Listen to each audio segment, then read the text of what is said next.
Welcome to the Eternon channel. This is a place for gentle science-based stories about Earth and its past, created for learning relaxation and sleep. If you find it helpful, please like and subscribe to support the channel. Now take a breath and begin. Far from the inner planets, the solar system is still not empty in any simple sense.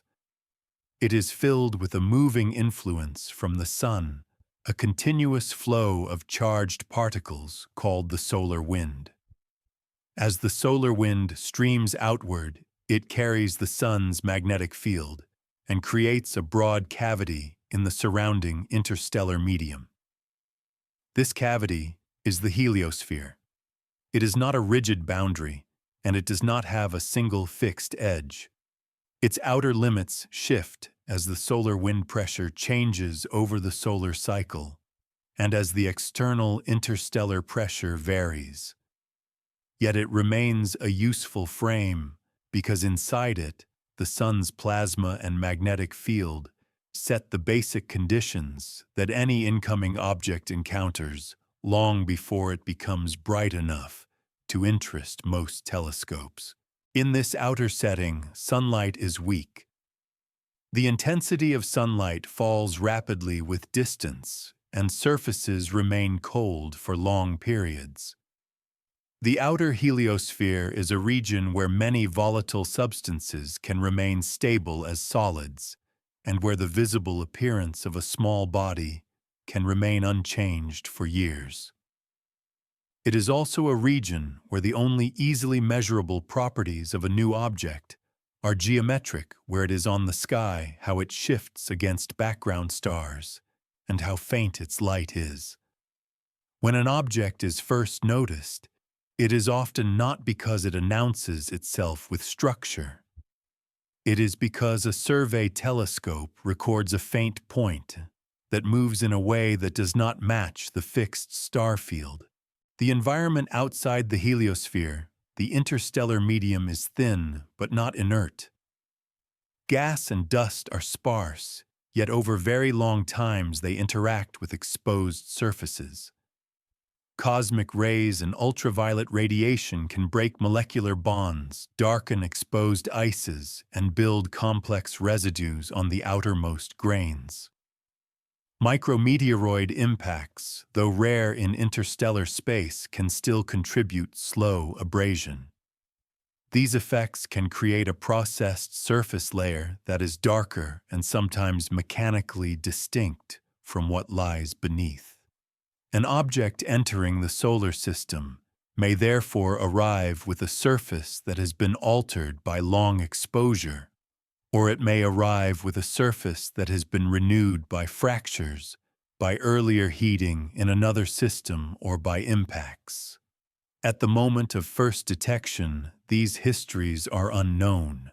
The correct description begins with what is shared by all such arrivals: the cold, low-pressure environment, the increasing sunlight as the object moves inward, and the dominance of gravity in shaping the path. Gravity from the sun is the primary force. Even far out, it slowly bends the incoming trajectory. The pull is weak at large distance, but it acts continuously and predictably. The giant planets add additional gravitational influence, particularly Jupiter. These planetary perturbations are not constant pushes. They are moving gravitational fields that can matter if an object's path brings it into alignment with a planet's position. A close pass can bend a path markedly, but even a more distant alignment can introduce small changes that become important when predicting positions weeks or months ahead. In the early stages of tracking a faint object, the orbit solution is sensitive to these perturbations because the measurements are limited and because the trajectory is still being pinned down. Sunlight provides a second external influence beyond heating. Photons carry momentum, and when they strike a surface, they exert a tiny pressure called radiation pressure. For a typical solid body of substantial mass, radiation pressure is negligible compared to gravity. But it matters profoundly for dust grains released into space, because dust grains have large area relative to mass. Radiation pressure can push small grains away from the sun and shape tails. It can also influence very small fragments if they have an unusually high area-to-mass ratio. In the outer heliosphere, activity may be absent or extremely weak, so dust may not yet be present in a way that can be detected. Still, radiation pressure is part of the force field that becomes relevant as soon as fine material is released. The solar wind is a shaping force for charged particles. If gas is released from a body and then ionized by sunlight, the ions couple to the solar wind and magnetic field. This coupling can create an ion tail that points roughly away from the sun and can change rapidly with solar wind conditions. For a faint object far out, such an ion tail may be undetectable. Yet the environment exists regardless of detection, and it becomes important later when assessing whether any observed structure is consistent with ordinary plasma interactions. Within this broad outer frame, the phrase "not behaving like space debris" can be understood as a careful contrast between two categories of motion and appearance. Space debris in common use refers to human-made fragments that orbit Earth. Their motion is tied to Earth and its near-space environment. Their speeds across the sky are often rapid, their orbits are short, and their brightness can vary sharply with geometry because they are made of reflective materials with flat facets. An object like 3I Atlas, by contrast, is tracked in a heliocentric context. Its motion is set by the sun's gravity and by the geometry of Earth's viewpoint. It does not move in the ways that Earth-orbiting debris moves. It does not share the same orbital periods or the same relationship to Earth's shadow and sunlight. Even before physical properties are discussed, the trajectory itself separates these categories.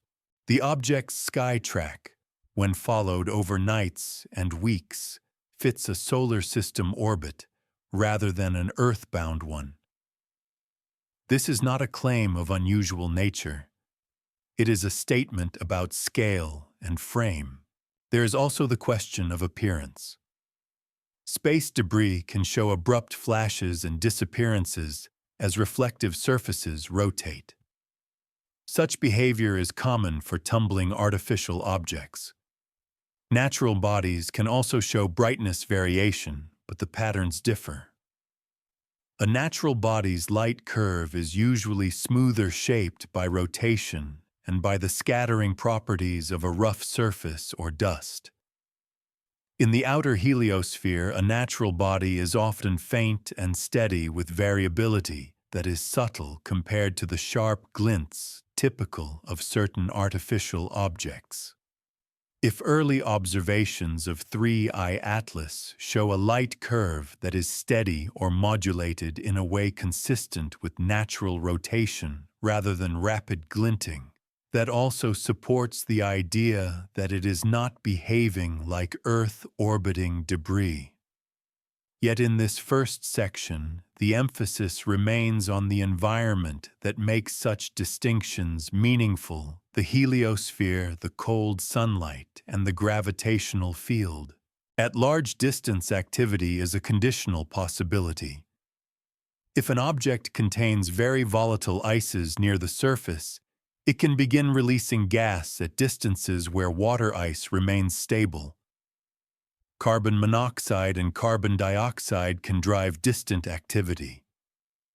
Trapped gases in amorphous ice can be released when that ice transforms to a more ordered crystalline form.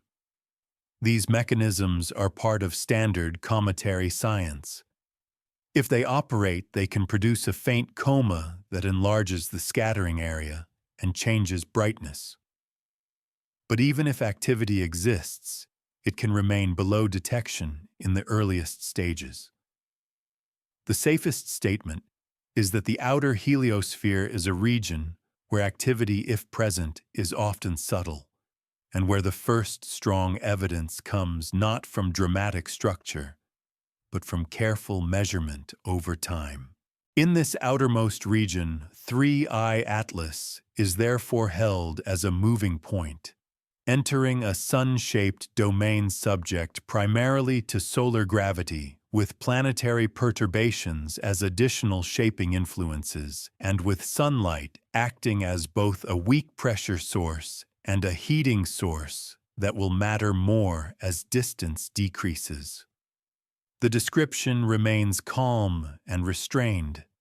The object does not need to be extraordinary to differ from space debris.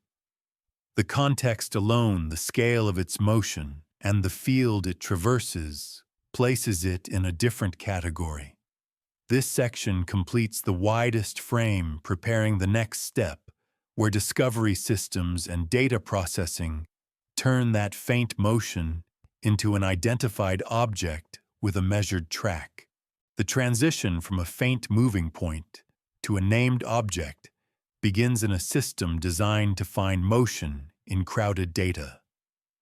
A survey telescope images the sky in wide fields, then returns to similar fields after a short interval.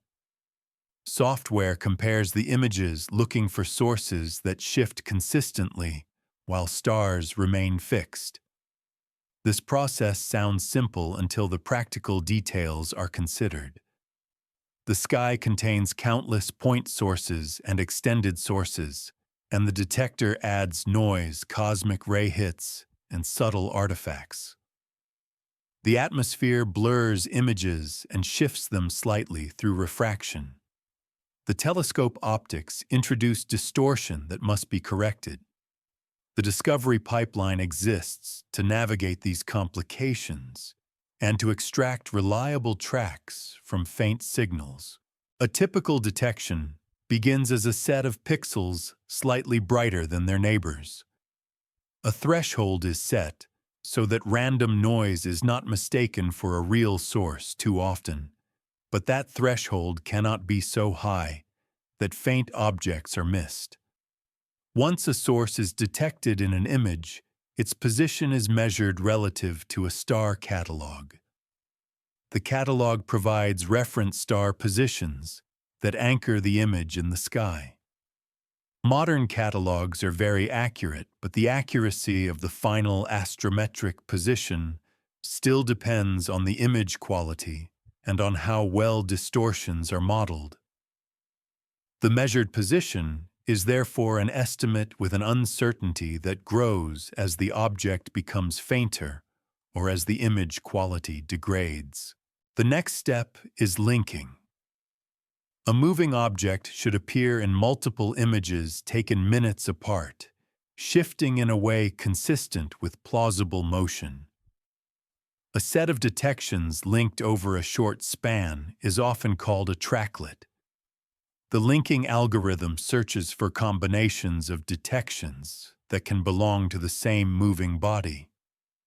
It tests whether the implied motion is physically plausible and consistent with known populations. If the algorithm is tuned primarily for near-Earth asteroids, it is especially sensitive to certain ranges of apparent motion. If the object's apparent motion sits outside the most common ranges, linking becomes more difficult. The algorithm must consider a wider range of possible rates and directions, which increases the chance of false associations. Therefore, a real object can be missed or mislinked at the edges of the search space. When an object is found at all, it often means that its motion and brightness happen to fall within the detectability and linking capabilities of the survey at that time. Once a plausible tracklet is identified, the detections are reported with times, positions, and brightness estimates. Central data services collect these reports, cross-match them, and attempt to associate them with known objects. If no association is found, the object is treated as new. Follow-up then becomes urgent, because a faint object can quickly become hard to recover if its orbit is not constrained. The early orbit is often uncertain because the short arc of observations leaves distance poorly determined. In this stage, follow-up observations serve two purposes. They confirm that the detections represent a real object and not an artifact. They extend the time baseline so that orbit uncertainty collapses from a broad corridor to a narrower path. The brightness measurements reported by surveys are also conditional. The reported magnitude depends on calibration and on the filter band used. It is affected by atmospheric extinction and by the object's motion. If the object trails during an exposure, the peak brightness is reduced, and the measured brightness can be biased unless trailing is accounted for. If the object passes near a background star or galaxy, blending can make it appear brighter and can shift the measured centroid. Therefore, early photometric points can show scatter that reflects measurement conditions as much as intrinsic variability. A careful pipeline attempts to flag or correct these issues, but faint detections still carry risk. A key reason the label space debris can arise in public language is that space debris also appears as moving points. The distinction is made through motion patterns and through the reference frame. Space debris near Earth tends to move quickly across the sky and often shows characteristic changes tied to Earth's shadow and illumination. Its motion can be consistent with Earth orbit when tracked over minutes and hours. A solar system object, even a fast one, will fit a heliocentric orbit when tracked over nights and weeks. In the discovery pipeline, this distinction is not made by appearance alone. It is made by orbit fitting once multiple nights of data exist. If 3I Atlas is detected over several nights, and the best fit solution is heliocentric with the expected curvature and parallax, it separates itself from Earth debris.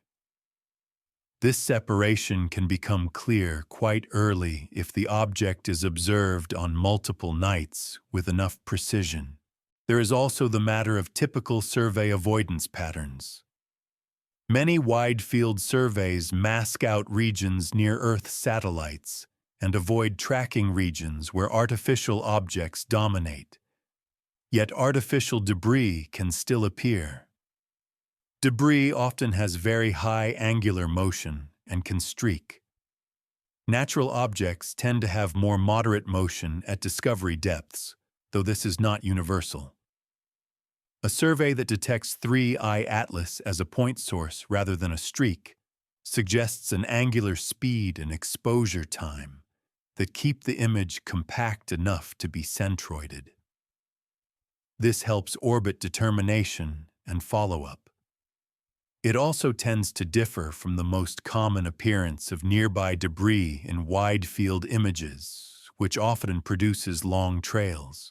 Doing something astronomers rarely see in the discovery pipeline region can be described as an outlier in the combined space of brightness motion and orbit fit.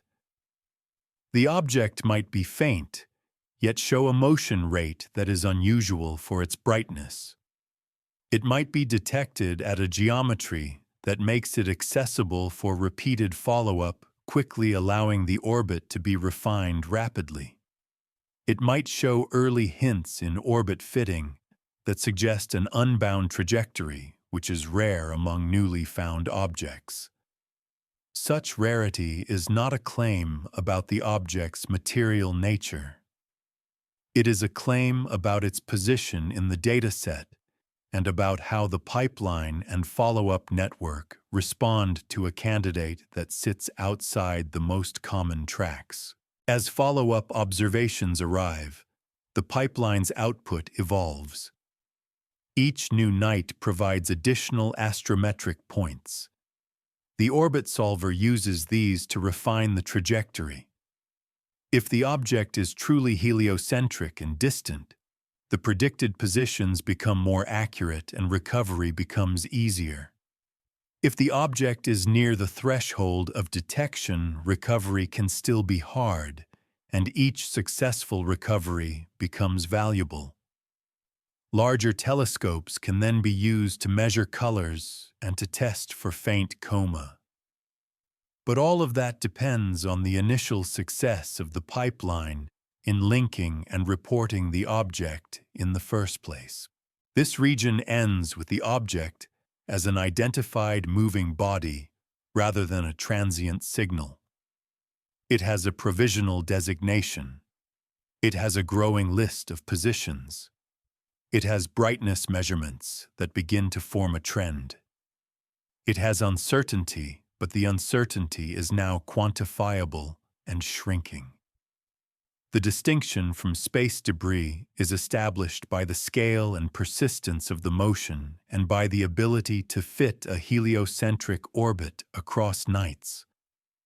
The next step moves deeper into that orbit building itself, where the sky track becomes a three-dimensional trajectory with an explicit uncertainty structure and residuals that can later reveal subtle forces.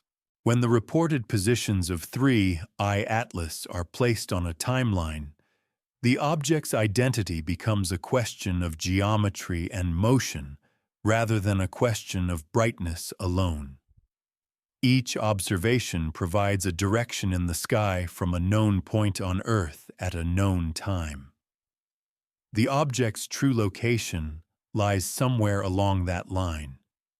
Orbit determination is the process of finding the path through space that makes all these lines intersect a single moving body within the uncertainties of measurement and within a chosen dynamical model. In this region, the focus stays with the conversion from skytrack to early orbit, and with the disciplined handling of uncertainty that keeps a preliminary solution from being mistaken for final knowledge. Astrometry begins with anchoring images to star catalogs. A field contains many stars whose positions are known to high precision.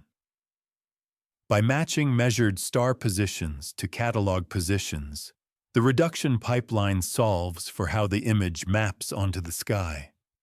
This includes correcting for optical distortion, camera geometry, and atmospheric refraction. Once the mapping is established, the object's centroid is measured. For a bright point source, the centroid is well defined. For a faint moving source, the centroid is an estimate drawn from a blurred patch of light that sits near the noise floor. Noise, background gradients, and contamination from nearby sources can shift the centroid slightly. Therefore, the formal uncertainty reported for an astrometric point is an approximation of a more complex reality. It is still useful, but it must be interpreted with awareness of its limits. With several astrometric points, an initial orbit is computed. When the time baseline is short, distance is poorly constrained, especially for distant objects. The object's sky plane motion can be reproduced by multiple three-dimensional trajectories. This is the reason early orbit solutions can change noticeably as new data arrive. The solver chooses a best-fit orbit that minimizes residuals, but there can be a family of orbits that fit nearly as well. The family can include bound long-period solutions, near parabolic solutions, and slightly hyperbolic solutions, depending on measurement uncertainties and geometry. In this stage, the orbit is a hypothesis supported by data, not a settled fact. The strength of the orbit solution increases as curvature is measured. Curvature in the sky track arises from the object's acceleration under solar gravity and from the changing viewpoint as Earth moves along its orbit. For a nearby object, parallax is significant, and distance can be constrained quickly. For a distant object, parallax is small, and curvature can take longer to resolve. This is why extending the observing arc is so valuable. A measurement made many days after discovery provides leverage that a cluster of same-night points cannot. When the arc grows, the solver can distinguish whether the object is closer or farther, whether its trajectory is more bound or more unbound, and how its path will evolve relative to the planets. The orbit is often expressed in elements such as perihelion distance inclination and time of perihelion passage. Each element has uncertainty. More importantly, the uncertainties are correlated. A small change in the assumed distance can require a compensating change in velocity to fit the same skytrack. This correlation is captured in the covariance matrix. The covariance is not just a mathematical detail. It determines how prediction uncertainty grows with time. If uncertainties are correlated in a way that allows the object's predicted position to fan out along the path, recovery becomes more difficult. If uncertainties are more isotropic, recovery might require searching a wider area. These patterns inform observing strategy. The orbit solution is tested through residuals. After fitting, the solver computes the difference between the observed positions and the positions predicted by the fitted orbit at each observation time. If the model is adequate and measurement errors are random, residuals should be small and show no systematic trend. If residuals show a consistent pattern, it can indicate that some measurements are biased or that the model is missing a term. At this early stage, the most common cause is measurement bias. A particular observatory might have a small timing offset. A reduction pipeline might be using a less accurate distortion model. The object might be blended with a background source in some images. Therefore, the first response to residual patterns is to inspect the data quality and to apply weighting. Observations with higher expected accuracy receive higher weight. Observations with large uncertainty or suspected bias receive lower weight or are rejected. A specific challenge for faint objects is that they can have a faint coma that biases centroids. If the object is slightly extended, the center of light may not coincide with the nucleus. If the extension is asymmetric, the centroid can shift in a preferred direction. This can create residual patterns that resemble a small acceleration. At the early stage, it is often too soon to distinguish between a true dynamical acceleration and a centroid bias. Therefore, orbit analysts treat such possibilities cautiously. They may compare astrometry derived from different apertures or different fitting methods. They may prioritize higher resolution observations to test whether the source is stellar or slightly diffuse. A consistent stellar profile strengthens confidence that astrometry reflects the nucleus position. A diffuse profile introduces the possibility that the orbit fit is absorbing coma effects. The difference between Earth-orbiting debris and a solar system object becomes especially clear in this orbit determination stage. Earth debris will not fit a heliocentric gravitational model over multiple nights in a consistent way. Its apparent motion will be driven by Earth's gravity and by proximity producing rapid changes that do not match a solar system trajectory. A heliocentric object will show a sky track and curvature consistent with solar gravity and Earth's parallax. The orbit solver's ability to converge on a heliocentric solution is therefore a strong discriminator. If 3I Atlas is being discussed in a solar system orbit context, the data have already crossed that threshold. Doing something astronomers rarely see at this orbit-building level can mean that the object's best-fit solution points toward an unbound trajectory early and remains so as data accumulate. Such cases are rare in the dataset because most detected objects are bound solar system bodies. It can also mean that the object's orbit is unusual in inclination or perihelion distance, placing it in a part of orbital element space where few known objects lie. It can also mean that the orbit fit is unusually sensitive with small changes in data selection, producing notable changes in eccentricity or predicted positions.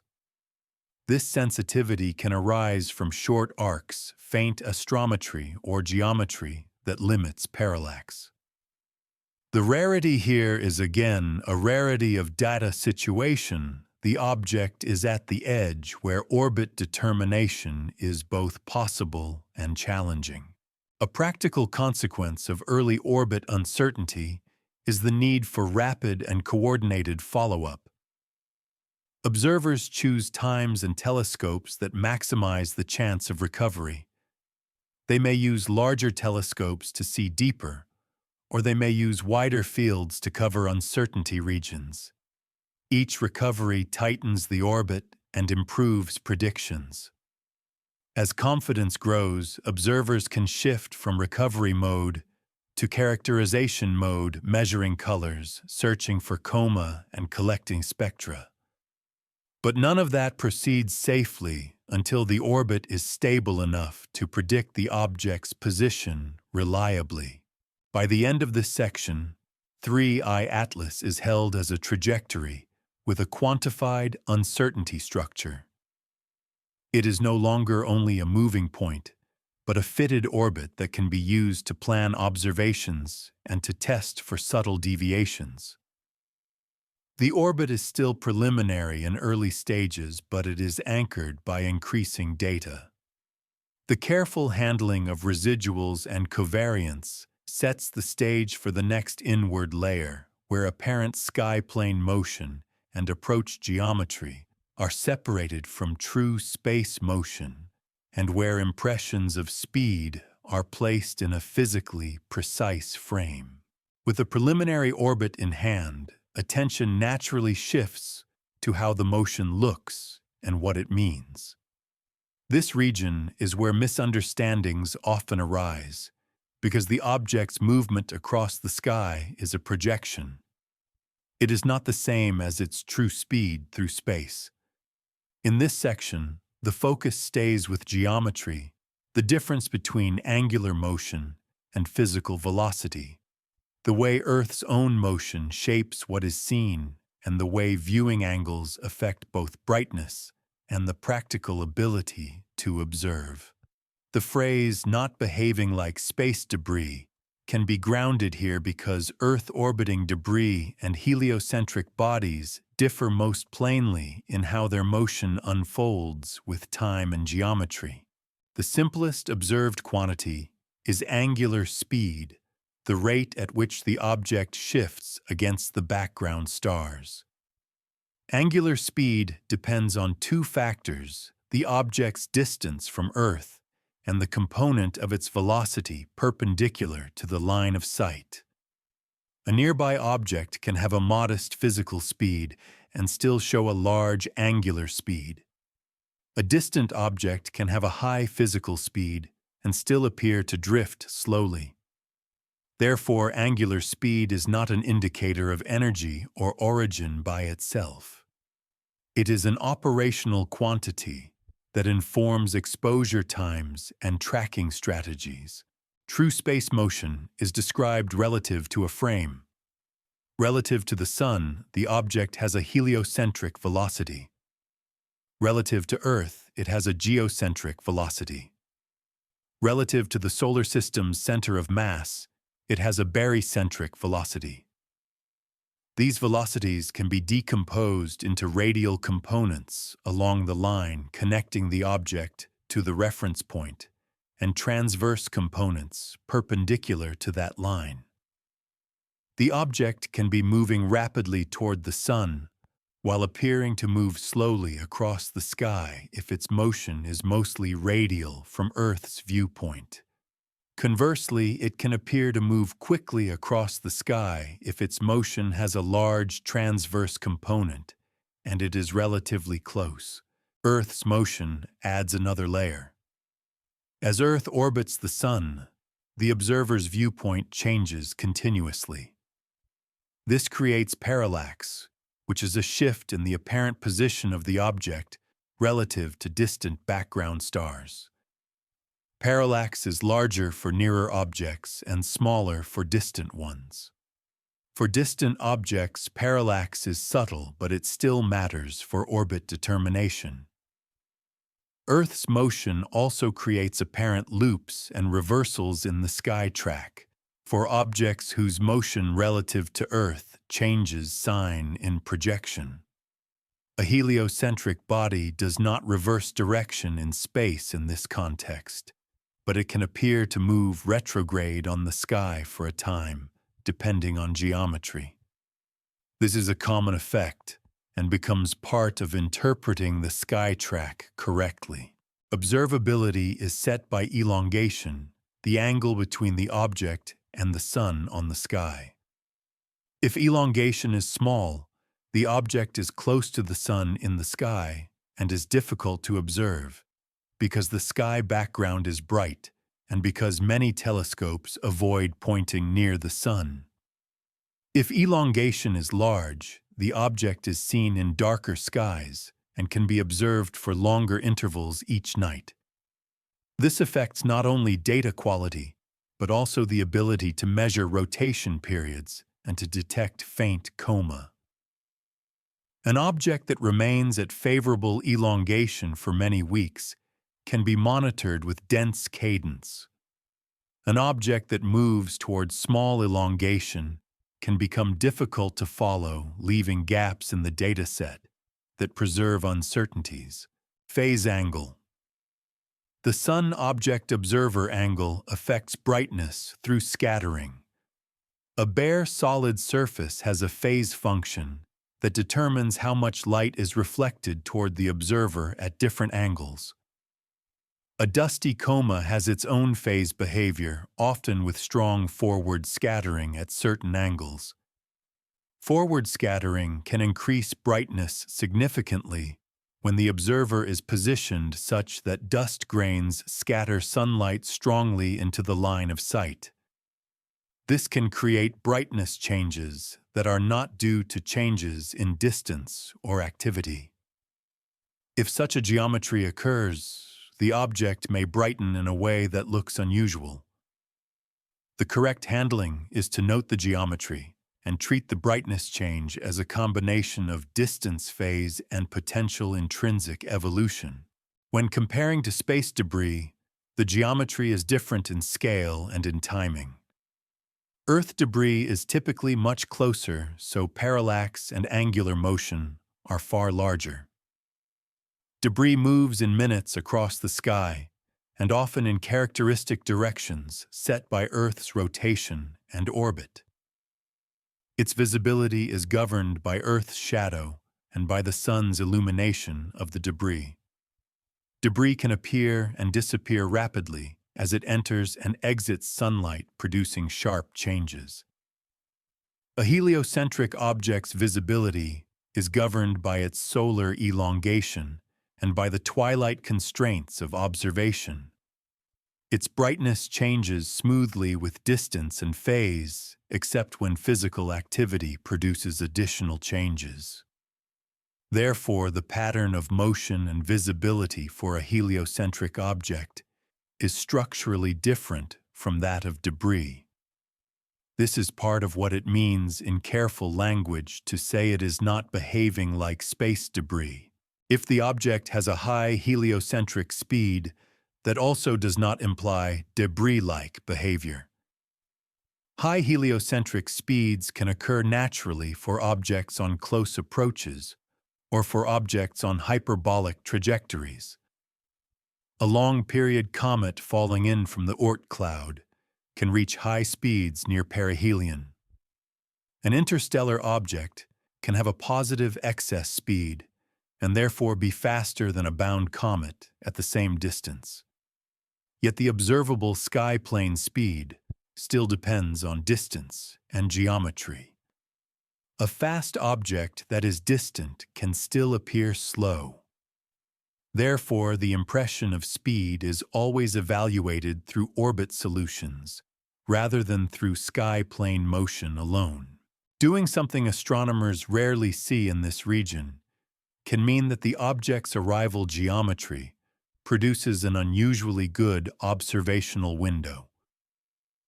If the object is discovered at an elongation that remains favorable, it can be followed for long stretches, allowing rare, high-quality monitoring of an unusual trajectory. It can also mean that the object passes through a phase-angle regime that produces strong forward scattering, generating a rare brightness surge while it remains observable. It can also mean that its apparent motion is unusual for its brightness, perhaps because it is both relatively close and on a high-speed trajectory, which would place it in an uncommon detection regime for surveys. Again, rarity is framed as a combination of geometry and observation. This section ends with a clear separation of categories. Angular motion is projection. True velocity is defined in a chosen frame and derived from the orbit. Observability is shaped by elongation and phase. Brightness is shaped by distance phase and intrinsic state. A heliocentric object can look fast or slow on the sky depending on geometry, but its motion over nights and weeks follows the smooth arc predicted by solar gravity and planetary perturbations. That smoothness and the scale of its changing visibility is part of what makes it fundamentally different from Earth-orbiting debris. The next region moves from geometry to the formal criteria used to classify whether the trajectory is bound or unbound, keeping the description anchored to orbital energy rather than to impression. When the orbit is refined enough to move beyond short arc ambiguity, one question becomes central: is the path bound to the Sun or not? This is where terms like interstellar enter discussions, and where the distinction from space debris becomes not only a matter of scale, but a matter of dynamical category. In this region, the focus stays with the criteria for bound versus unbound motion, the importance of reference frames, and the careful treatment of uncertainties and perturbations. The goal is to describe how astronomers classify trajectories without turning that classification into claims about composition, origin, or intent. In a simplified two-body picture, the orbit is determined by the object's energy relative to the Sun. If the specific orbital energy is negative, the orbit is bound and the object will remain gravitationally tied to the Sun. If the energy is zero, the orbit is parabolic, an ideal boundary case. If the energy is positive, the orbit is hyperbolic and the object is unbound, passing through once and departing. In practice, the solar system is not a two-body system, and orbit solutions include the gravitational influence of the planets. Still, the energy concept remains the core criterion. The orbit is assessed through fitted elements, especially eccentricity. Eccentricity below 1 corresponds to bound elliptical motion. Eccentricity above 1 corresponds to hyperbolic motion. but eccentricity is an estimated parameter with uncertainty. A value slightly above 1 does not by itself prove an interstellar origin. The question is whether the orbit remains hyperbolic after uncertainties are considered and after the trajectory is expressed in the most appropriate frame. The barycentric frame is crucial for this reason. The solar system's barycenter is the center of mass of the Sun and planets. The Sun itself moves around this barycenter, especially under the influence of Jupiter. If an orbit is computed in a heliocentric frame at a particular epoch, the Sun's motion can introduce small effects that influence fitted elements, particularly for distant objects and short arcs. A barycentric orbit tends to be more stable for classification because it reduces these frame-dependent shifts and better represents the object's energy relative to the solar system as a whole. Therefore, when astronomers evaluate whether an object is unbound, they examine barycentric elements, especially the inbound barycentric solution, before significant planetary encounters. The inbound emphasis matters because a solar system object can be scattered onto a hyperbolic orbit by a close planetary encounter. Such an object would leave the solar system on an unbound path, but it would not be interstellar in origin. It would be a solar system body that gained energy through gravitational interaction. To distinguish this case, the orbit is examined backward in time to determine whether it was bound before any close encounter. If it is already unbound on the way in, it is an interstellar visitor in the dynamical sense. If it is bound on the way in but becomes unbound after a planetary encounter, it is not. This is a clean dynamical distinction, but it requires sufficiently accurate orbit determination and careful modeling of planetary perturbations. A related quantity is the excess velocity at large distance, sometimes described as the velocity at infinity. This is the speed the object would have relative to the Sun when far away after subtracting the acceleration gained by falling into the Sun's gravity well. For a bound orbit, the velocity at infinity is effectively zero because the object does not escape. For an unbound orbit, it is positive. The magnitude of this excess speed determines how strongly hyperbolic the orbit is. If the excess speed is small, the orbit is close to parabolic, and classification is sensitive to small uncertainties. If it is large, classification is robust. In many discussions, the strongest dynamical statement is not merely that eccentricity exceeds 1, but that the excess speed is positive by a margin well beyond the uncertainties. Uncertainty enters through measurement quality and through systematics. Astrometric points can have small biases from catalog errors, from atmospheric effects, from trailing, or from background blending. A faint coma can shift the center of light relative to the nucleus. These biases can influence orbit fits and therefore influence eccentricity. This is why interstellar classification is treated conservatively until the dataset is large, diverse, and consistent.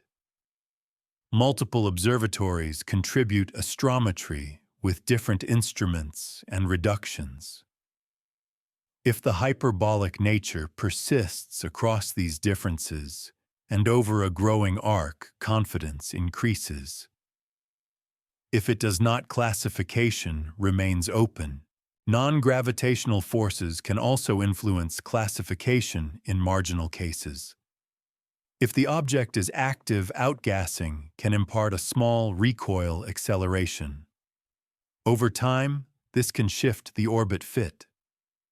For most comets, the effect is not sufficient to turn a clearly bound orbit into a clearly unbound one. But near the boundary, a small acceleration can alter the best fit eccentricity. Therefore, analysts may compute orbit solutions with and without non-gravitational terms. If the classification changes depending on those terms, then either the object is near the boundary or the model is poorly matched to the physical acceleration. In either case, the correct conclusion is increased caution rather than a firm label. The phrase "not behaving like space debris" remains grounded here as well. Space debris is bound to Earth, and its motion is assessed in Earth-centered frames. A solar system object is assessed in heliocentric or barycentric frames. Bound versus unbound in this context refers to the Sun's gravity, not Earth's. The criteria, the timescales, and the perturbations are different. The classification tools themselves reflect those differences. This is one of the most straightforward technical ways to explain why a heliocentric object's behavior is categorically distinct from debris, even if both begin as moving points in a survey image. Doing something astronomers rarely see within these criteria can mean that the object's orbit is confidently unbound, and that the object is observed with enough coverage to reduce uncertainties to small values. Interstellar visitors are rare in the observed record, in part because they are difficult to detect early and because their observation windows are limited. A well-tracked case becomes rare as a dataset even if the underlying physics is ordinary. It can also mean that the object's inbound direction and excess speed place it in a part of phase space that is sparsely populated by known objects, making it a valuable test case for models of how many such visitors exist and how surveys detect them. Those broader population questions sit outside this section's scope, but the immediate point remains: rarity can be in the measured category and in the quality of the measurements, not necessarily in the mechanism. This region ends with a clear boundary on what classification can provide. Bound or unbound is a dynamical conclusion based on orbit energy best assessed in a barycentric frame and with attention to inbound conditions and planetary perturbations. It does not identify composition. It does not specify whether the object is active. It does not determine whether the object is natural or artificial. It simply places the trajectory in one of two categories, with uncertainty quantified. The next inward region moves from classification to the force environment, more directly describing what external forces act on the object as it travels deeper into the solar system, and how those forces would be expected to appear in measurements. With the trajectory category framed by orbit energy, the next inward region is the field of forces acting on 3I Atlas as it moves through the solar system. At the largest scale, this is still a gravity-dominated story, but it is not a gravity-only story. There are small forces that can become measurable when observations are precise, when an object is small, or when activity adds thrust. In this section, the focus stays with external forces and perturbations, solar gravity, planetary gravity, sunlight, as both pressure and heating, and the solar wind as a shaping agent for charged material. The aim is to describe what is available in the environment before moving further inward to the signals that these forces leave in light and motion. Solar gravity provides the baseline acceleration. It pulls the object inward and determines the main curvature of the path. In a multi-body solar system model, the Sun's pull is combined with the pulls of the planets. The resulting acceleration at any moment can be computed precisely given the object's position and the planetary ephemerides. This is why gravitational predictions are so powerful. If an object's motion deviates systematically from these predictions, it is meaningful because the expected motion is well constrained. Planetary perturbations are the next largest influence. Jupiter contributes the strongest perturbation because of its mass. Saturn also matters, and the other planets can matter in precise fits. The effect of a planet depends on distance and on geometry. A close approach can produce a strong gravitational deflection. Even without a close approach, alignment can introduce smaller changes that accumulate. In orbit solutions, these perturbations are included by integrating the equations of motion forward and backward in time.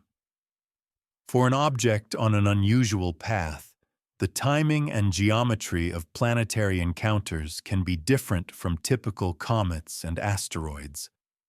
This can make the orbit solution sensitive to small uncertainties in the measured track, especially when predicting far ahead or far behind. Sensitivity is not itself unusual physics. It is a mathematical consequence of a trajectory passing through a region where gravitational gradients are strong. Sunlight introduces two distinct influences. The first is radiation pressure, which is momentum transfer from photons.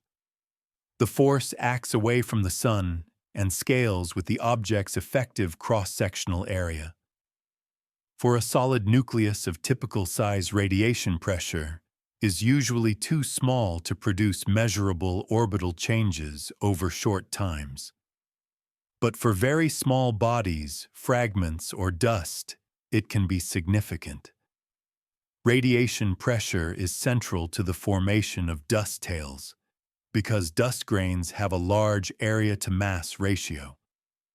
If 3I Atlas releases, dust radiation pressure will shape the dust distribution and therefore the coma and tail morphology. The nucleus itself, unless exceptionally small or exceptionally low mass, is mainly governed by gravity, but radiation pressure remains part of the full accounting.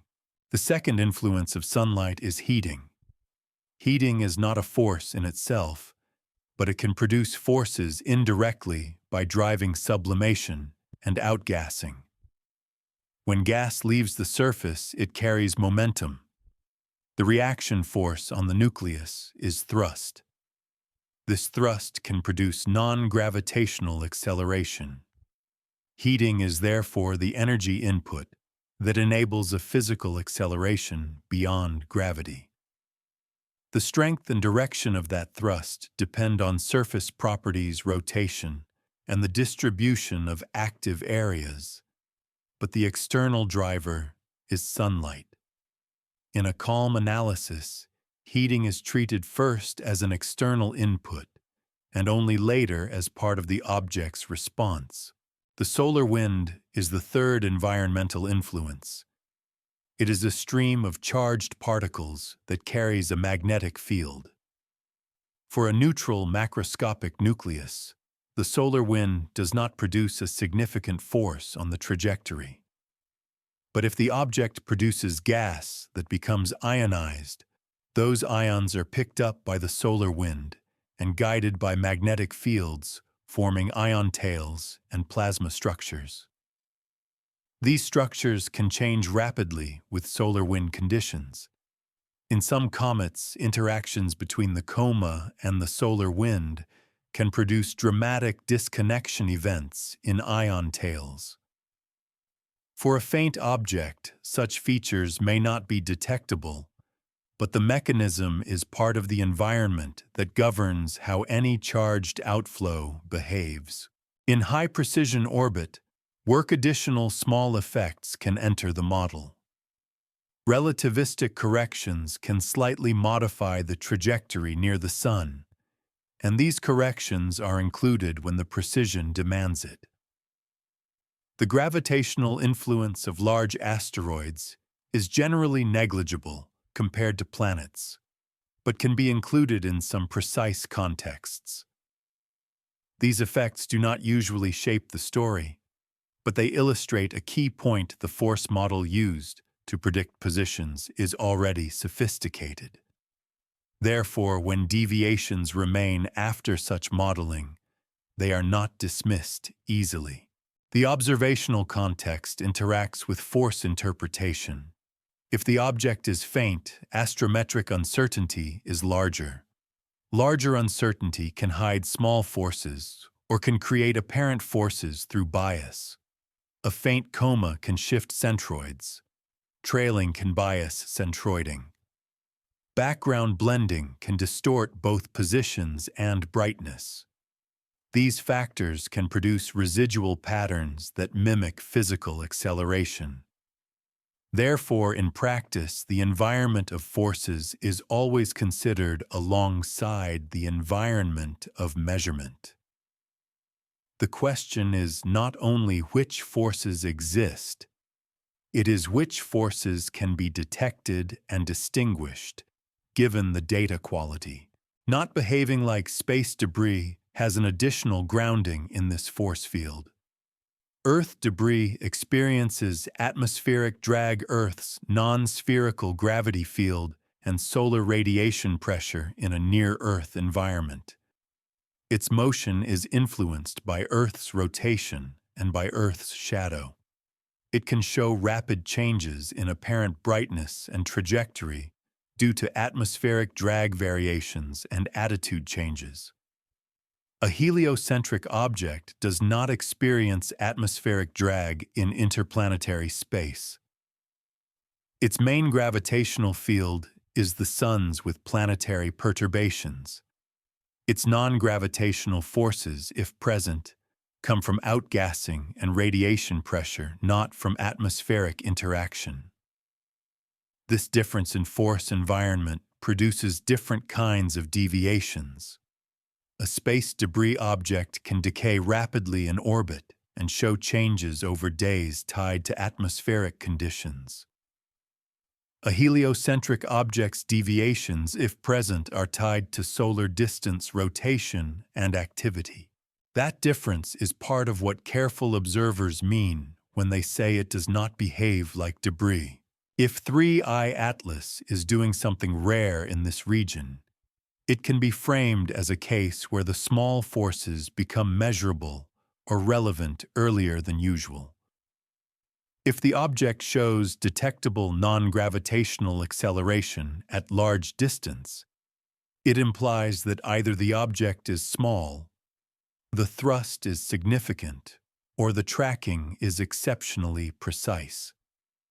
If the object passes through a geometry where planetary perturbations allow a sensitive test of gravitational predictions, it can produce an unusually informative data set.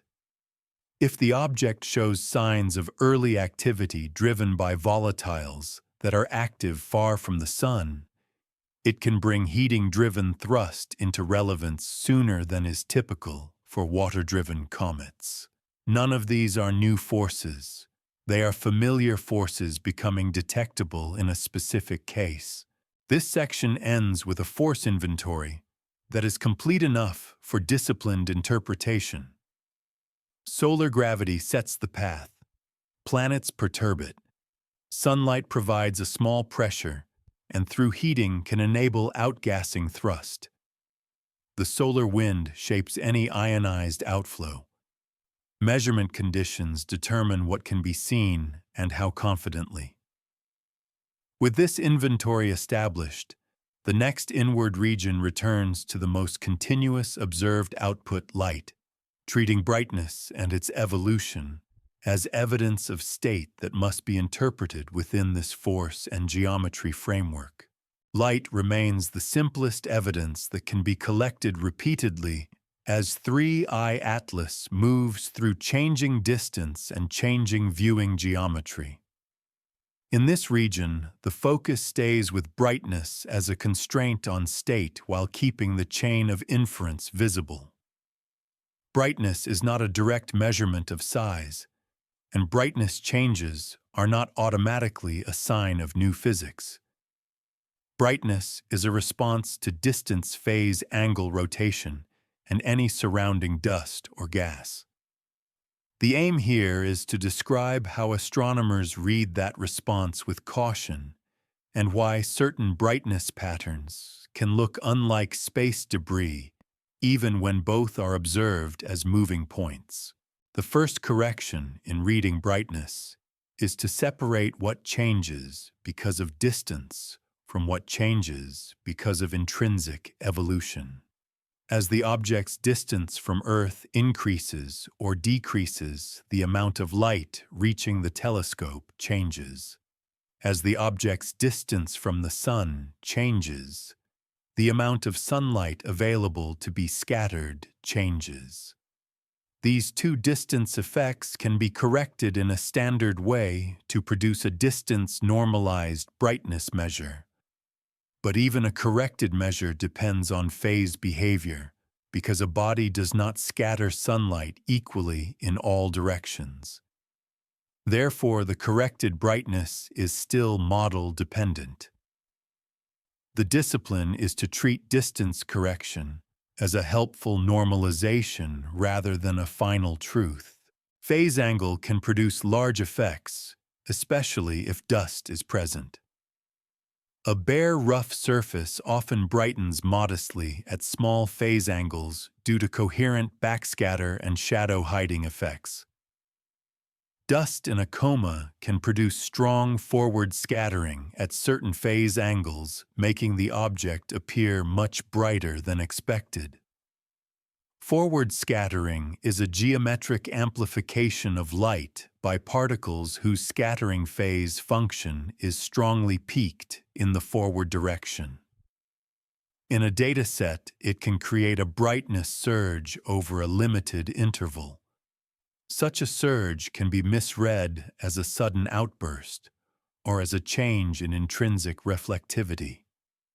The correct approach is to track the phase angle and to test whether the timing of the brightness increase aligns with a geometry that favors forward scattering. Rotation adds a repeating component. An irregular body presents different cross-sections as it rotates. This can create a periodic light curve. The amplitude of this light curve depends on elongation and on viewing geometry relative to the spin axis. Surface reflectivity variations can also contribute. If the object is active, the coma can dilute the rotational signal by adding a steady component of light. If the coma varies, it can create additional variability that is not strictly periodic. Therefore, when a light curve is measured, it is analyzed not only for period, but for stability of amplitude and shape.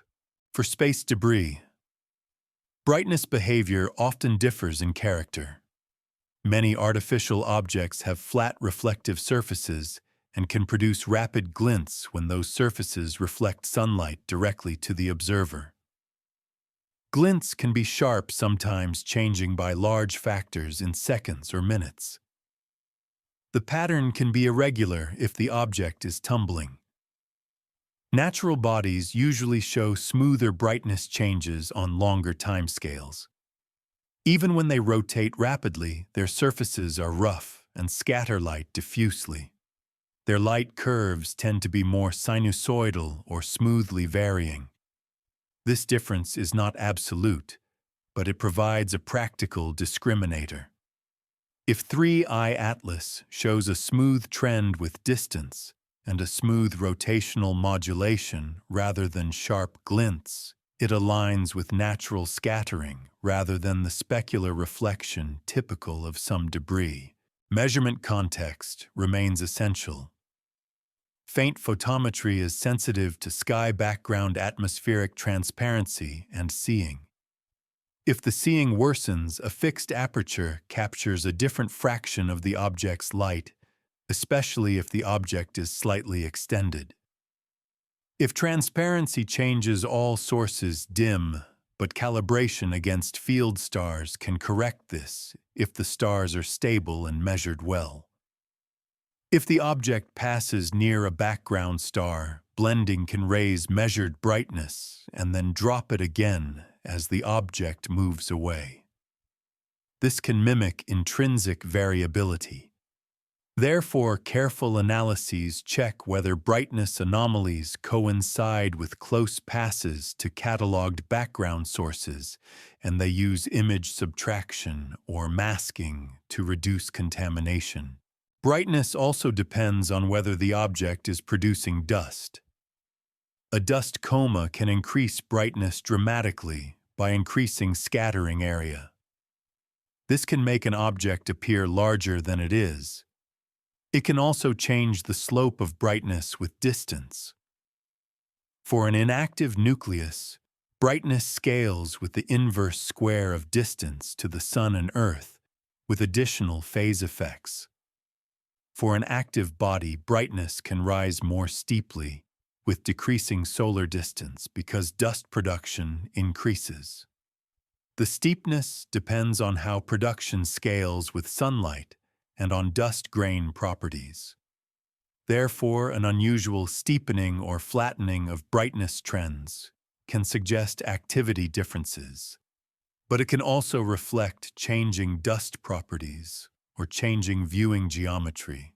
When astronomers say an object is doing something rarely seen in a brightness context, a grounded meaning can be that its light curve is inconsistent with typical templates for asteroids or comets at the same distances. It might brighten earlier than expected, suggesting distant activity. It might show a brightness curve that is unusually smooth and steady, despite an orbit that suggests unusual origin, implying a stable surface response. It might show a phase angle-dependent surge that is unusually pronounced, implying a dust population with strong forward scattering. Each of these is a constraint, not an explanation by itself. The explanation requires moving inward to dust and gas, but the brightness pattern is the first clue that motivates those deeper tests. Brightness and dynamics also connect. If non-gravitational acceleration is suspected, the object's brightness and coma behavior become part of the interpretation.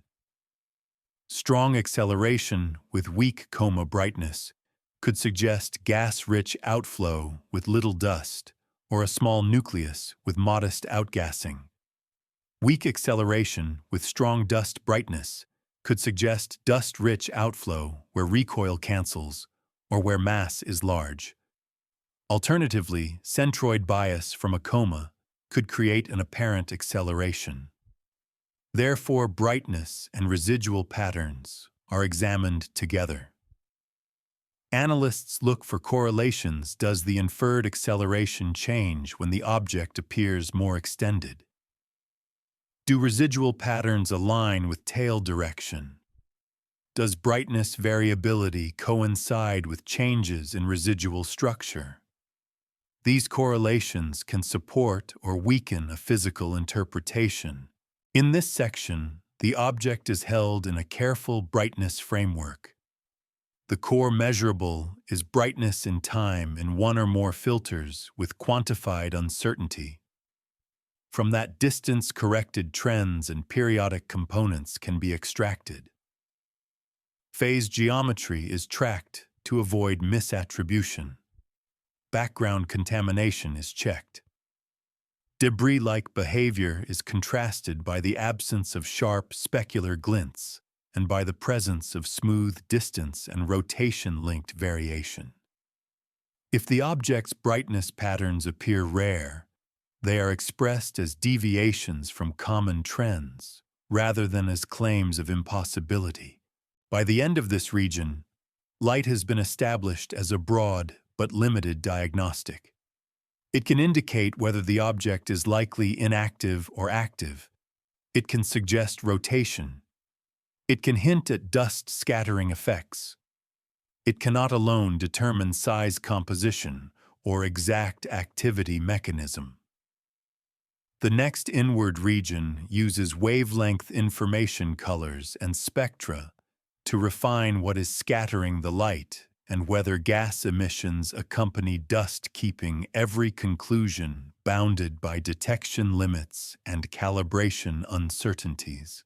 As light provides a broad diagnostic, wavelengths offer a finer level of detail that can reveal the composition of the object and its activity.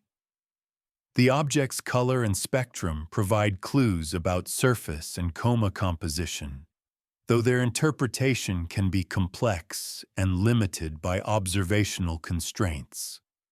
This section focuses on how astronomers extract the most useful information from colors and spectra, what they can infer from these measurements, and where uncertainties remain in interpreting those signals, especially in the context of an interstellar object like 3I Atlas. Color is an essential tool for distinguishing between different types of material. A color index is defined as the difference in brightness measured in different filters. For example, a red filter minus a blue filter gives a measure of how much more light is reflected at longer wavelengths. If an object reflects more strongly at red wavelengths, it will appear redder and have a higher positive color index. A surface with more uniform reflectivity, or one that reflects more strongly at shorter wavelengths, will appear bluer with a lower color index.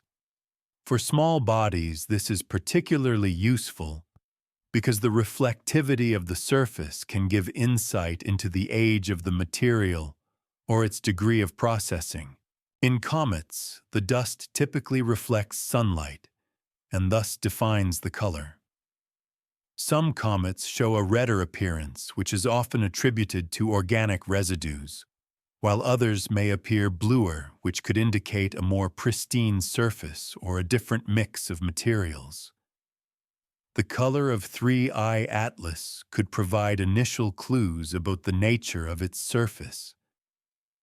If the object's colors match typical solar system comets, it might suggest that its surface composition is not unlike that of comets from the Oort cloud or Kuiper belt. On the other hand, if the object appears unusually red or blue, this might indicate an atypical composition or processing history, potentially reflecting its interstellar origin. However, interpreting color can be tricky because it depends on the surface's reflectance and the presence of any dust or gas in the coma. If there is a coma, it can add light in ways that change the apparent color, especially if the coma is dust-rich or if the dust has a different reflectivity than the nucleus. For 3I Atlas, if its color is derived mostly from scattered sunlight from dust, that color may be modified by the properties of the coma. Color measurements taken during periods of low coma activity or when the object is viewed with minimal background contamination can help isolate the intrinsic surface color.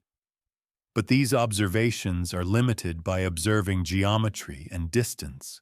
Spectroscopy goes further than colors by capturing the detailed spread of light across many wavelengths. Spectra can reveal absorption features, emission lines, and the overall shape of the spectrum, each of which provides more information about the object's composition and activity. Comets, for example, show characteristic absorption bands from water ice and other volatile compounds. If 3I Atlas is active and produces gas spectra, can reveal which gases are being emitted. Some molecules, such as carbon dioxide, carbon monoxide, and water vapor, have well-known absorption and emission lines in the visible and infrared portions of the spectrum. The challenge with spectra, especially for faint objects, is signal-to-noise. A weak spectrum can be difficult to distinguish from noise, particularly if the object is distant or the coma is faint. Emission lines can be challenging to detect, especially if they are faint or if they are blended with background light. If the object is not very active, it may not have enough emission to produce distinct lines, making it harder to identify the gas species. Additionally, the fact that gas emission depends on local conditions, such as temperature and solar irradiation, means that even detecting the presence of gas is not a guarantee that it is the same as what we see in typical solar system comets. Therefore, while spectra can provide detailed insights, their interpretation remains uncertain without clear emission or absorption features. If the spectrum shows no significant features or only weak absorption bands, this could suggest that the object is relatively inactive, or that the conditions are not favorable for gas release. In such cases, the spectrum could resemble that of a distant or dormant comet, with little or no active sublimation occurring. Alternatively, the spectrum could indicate that the object's surface is composed of materials that do not have strong absorption features in the visible range, which would make it appear relatively featureless compared to other known comets. In this case, a lack of spectral features could still provide valuable information about the object's composition. Infrared spectra provide additional insights into the object's surface and activity. Thermal infrared observations reveal how the object radiates heat based on its size composition and surface temperature. If the object is a typical comet, it would emit thermal radiation primarily from its surface, with the intensity of emission depending on how much sunlight it absorbs and re-radiates. If the object is very small or has a low albedo, it will have a higher temperature and thus a higher thermal emission, which would make it easier to detect in the infrared. On the other hand, if the object is large and has a high albedo, it will have a lower temperature and a weaker thermal signal. Infrared observations of 3I Atlas could therefore help constrain its size and albedo. The thermal signal is also influenced by the object's rotation. If the object has a rotating surface, it will show temperature variations as different parts of its surface rotate in and out of sunlight. These variations are often periodic, corresponding to the object's rotation period. The amplitude of the temperature variation can give clues about the object's size and shape, as well as its thermal properties. If 3I Atlas is rotating, its infrared spectrum might show periodic changes in brightness, which could help determine its rotation period and size.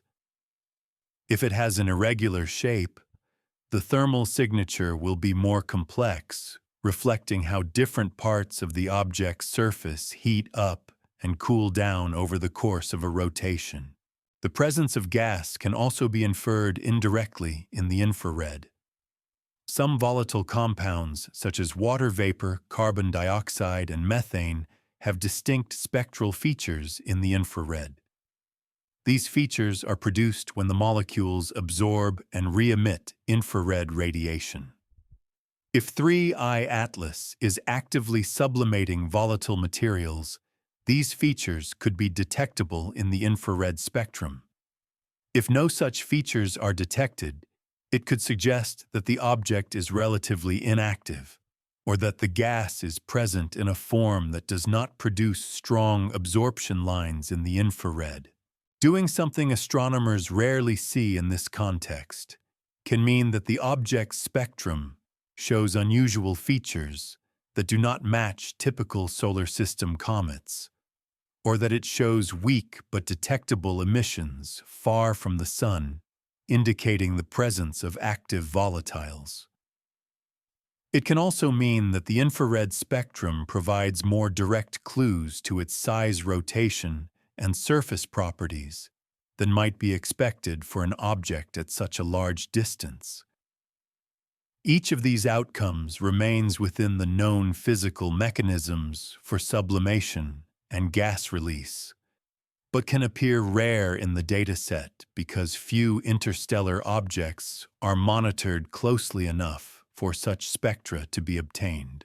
By the end of this section, the object is described as a potential source of spectral data that could reveal surface composition activity levels and gas emissions.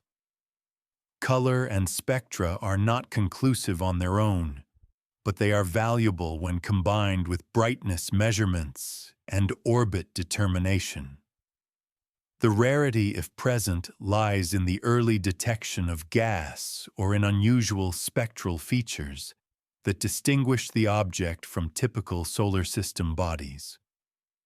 The next inward step moves toward a deeper understanding of the physical processes shaping the object's behavior, where dust and gas released from the surface are the key mediators between external sunlight and observable activity. As we continue inward from color and spectra to activity itself, the next layer is the immediate environment around the object, the coma.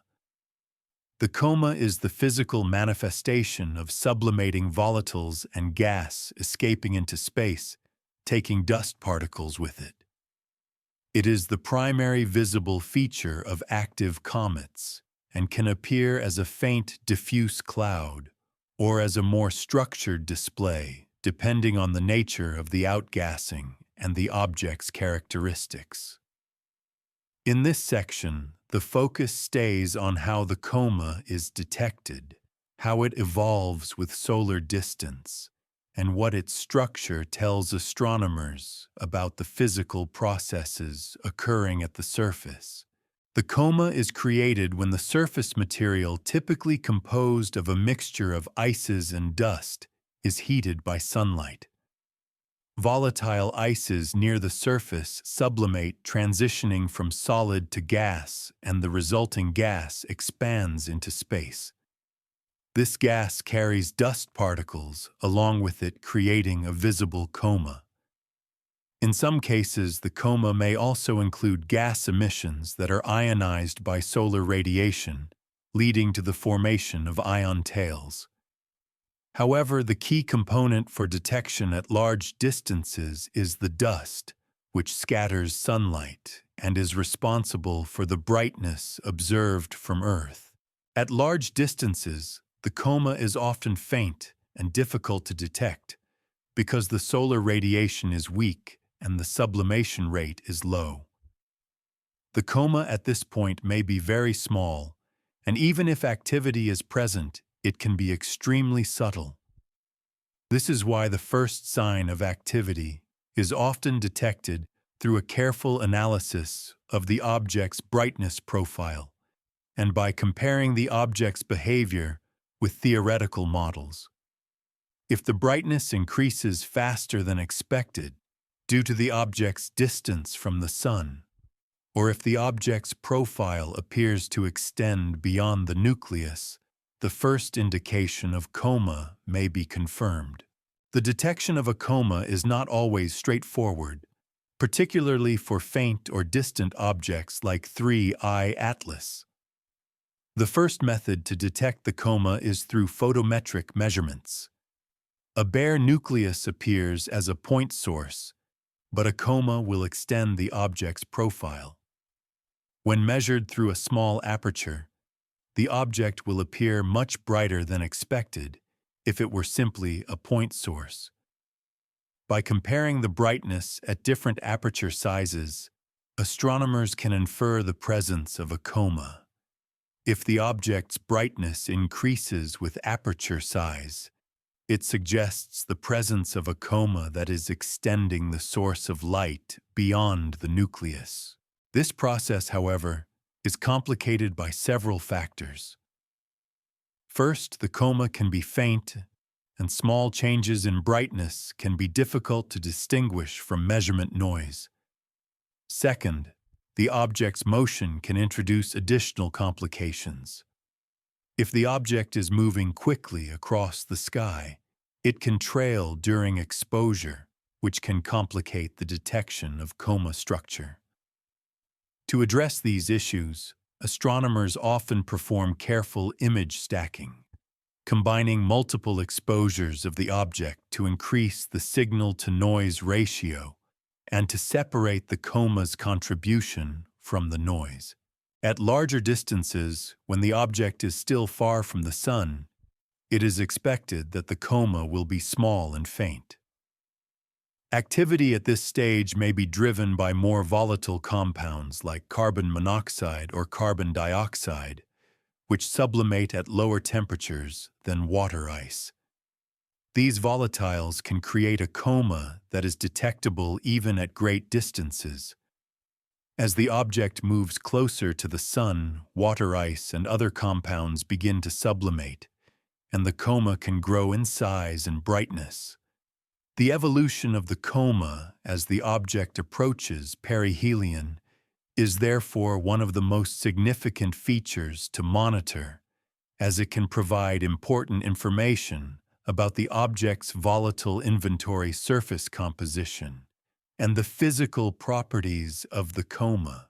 Once activity is confirmed through photometry, the next step is to examine the coma's structure in more detail. The coma can show various features depending on the nature of the outgassing. A symmetric coma suggests that gas and dust are escaping from the nucleus in a uniform manner. In contrast, an asymmetric coma suggests that gas is being released from localized vents, possibly due to structural features on the surface. These vents can create jets of gas and dust that form fan-like or streaked patterns in the coma. These structures are often variable, with the jets shifting as the object rotates, producing temporal changes in the coma's appearance. Such variability can be useful for determining the rotation period of the object and for characterizing its surface activity. Jets, in particular, are one of the most striking features of a comet's coma. When a jet is detected, it suggests that the object's surface is not uniformly active. Instead, certain regions of the nucleus are more volatile, with gas escaping through cracks or vents in the surface. These jets are often short-lived, but can be very bright. Over time, as the object rotates, different parts of the surface may become illuminated and active, leading to changes in the coma's morphology. This variability is useful for understanding the surface's composition and structure. If multiple jets are observed, it can imply that the object's surface is heterogeneous, with different volatile ices exposed in different regions. Additionally, the shape and extent of the coma can reveal important information about the object's size and albedo. A large coma suggests that a significant amount of material is being released, either due to a large surface area or high levels of activity. A small coma, on the other hand, suggests that activity is weak or that the nucleus is small. By analyzing the coma's shape, astronomers can infer the size of the nucleus. For example, a coma with a roughly circular shape implies that the nucleus is spherical or near-spherical, while a highly elongated coma suggests an elongated nucleus. Similarly, the size of the coma relative to the nucleus can provide an estimate of the nucleus's albedo, as darker surfaces tend to produce less bright coma material. Once activity is confirmed and the coma's structure and evolution are characterized, astronomers can begin to use the coma to derive more detailed physical information about the object. This includes determining the outgassing rate, estimating the mass of the object, and characterizing its volatile content. However, this process is challenging, as the outgassing rate depends on several factors, including the solar distance, the surface temperature, and the nature of the volatiles. To estimate the outgassing rate, astronomers use models that take into account the object's observed brightness, the expected sublimation rates of different volatiles, and the geometry of the observation. Doing something astronomers rarely see in this region means that the object may show activity or coma structure at distances where such features are typically faint or absent. It could be rare for an object to show signs of substantial outgassing at an early stage of its approach, or for the coma to be unusually well developed at a distance where most comets are still dormant. If such features are observed, it would suggest that the object has a high volatile content, or that it is exceptionally active for its size and distance. This is particularly notable for an interstellar object, as it would imply that 3I Atlas has preserved volatile material that is being released into space even before it reaches the inner regions of the solar system. By the end of this section, 3I Atlas is framed by its coma and activity profile, which evolve as the object moves closer to the Sun. The coma provides evidence of sublimation and gas release, and its structure reveals information about the surface and the object's volatile content. The rarity of the observation lies in the timing of the coma's development, suggesting that 3I Atlas may be more active or have a more volatile surface than expected at such a great distance. The next inward step will focus on how this activity, particularly outgassing and dust release, is related to the physical processes occurring on the object's surface, and how those processes govern the object's evolution as it approaches perihelion. The surface of 3I Atlas is where the fundamental processes that create the coma and determine its evolution begin. While we have established that the object exhibits activity and shows a coma, the key question now is how surface processes, such as sublimation, fragmentation, and gas and dust release, drive these observed features. The surface is a boundary between the internal structure and the external environment, influenced both by solar radiation and by the object's rotation. In this section, the focus stays with the near-surface layer of 3I Atlas, describing how sunlight interacts with the surface and how it leads to the release of gas and dust that form the coma. As sunlight reaches the surface of an object, it deposits energy. This energy heats the surface and drives the sublimation of volatile ices. The types of volatiles present their distribution beneath the surface, and the depth to which the thermal wave penetrates all govern the activity. Water ice is common in comets, but other volatiles such as carbon monoxide and carbon dioxide can also drive sublimation at low temperatures, particularly at the distances 3I Atlas is currently located. At large distances from the Sun, these more volatile substances sublimate more readily, initiating faint activity. As the object moves closer to the Sun, the heat increases and more water ice sublimates, intensifying the activity. The surface's response to solar heating is also influenced by its insulation. Surface layers, especially dust mantles, can trap heat, delaying the release of volatile gases. A thick dust layer can act as an insulating blanket, preventing heat from reaching deeper layers of ices. This insulation effect can cause the object to remain dormant for extended periods, with sublimation occurring only when the solar heating becomes strong enough to penetrate through the dust layer and release the trapped gases.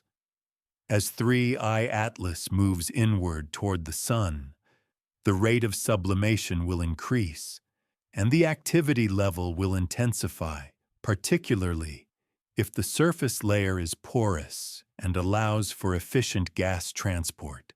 This process of sublimation and gas release can create surface changes over time. As gas escapes, it can carry dust particles with it, gradually eroding the surface and exposing fresh material underneath. This can create a cyclical process of gas release and surface renewal. If the object has cracks or vents, these can become the primary locations for gas and dust to escape. These vents are often linked to regions of the surface that are more volatile or that have been exposed by impacts or rotational stress. The release of gas through these cracks can create jets producing more pronounced variations in the coma's structure. Jets are typically episodic and can vary with the object's rotation shifting over time as different parts of the surface are exposed to sunlight.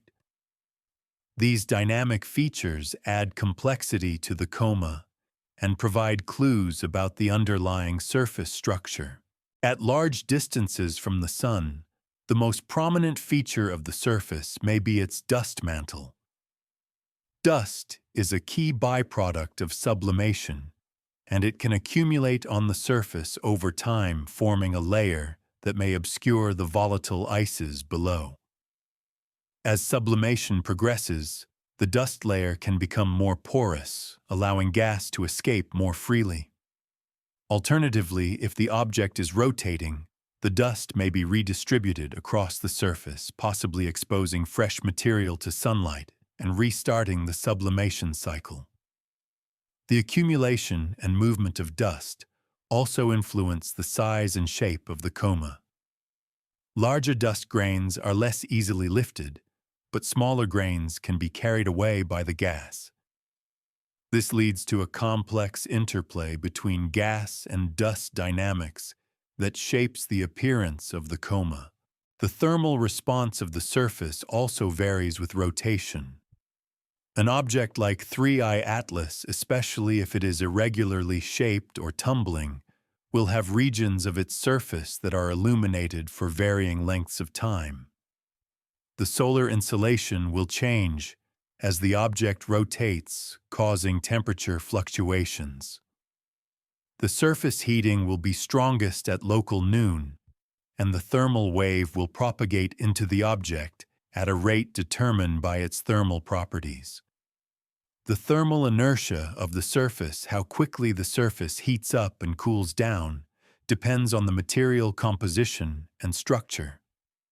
Low thermal inertia materials, such as porous dust, heat up quickly, while high thermal inertia materials, like denser ices, retain heat longer.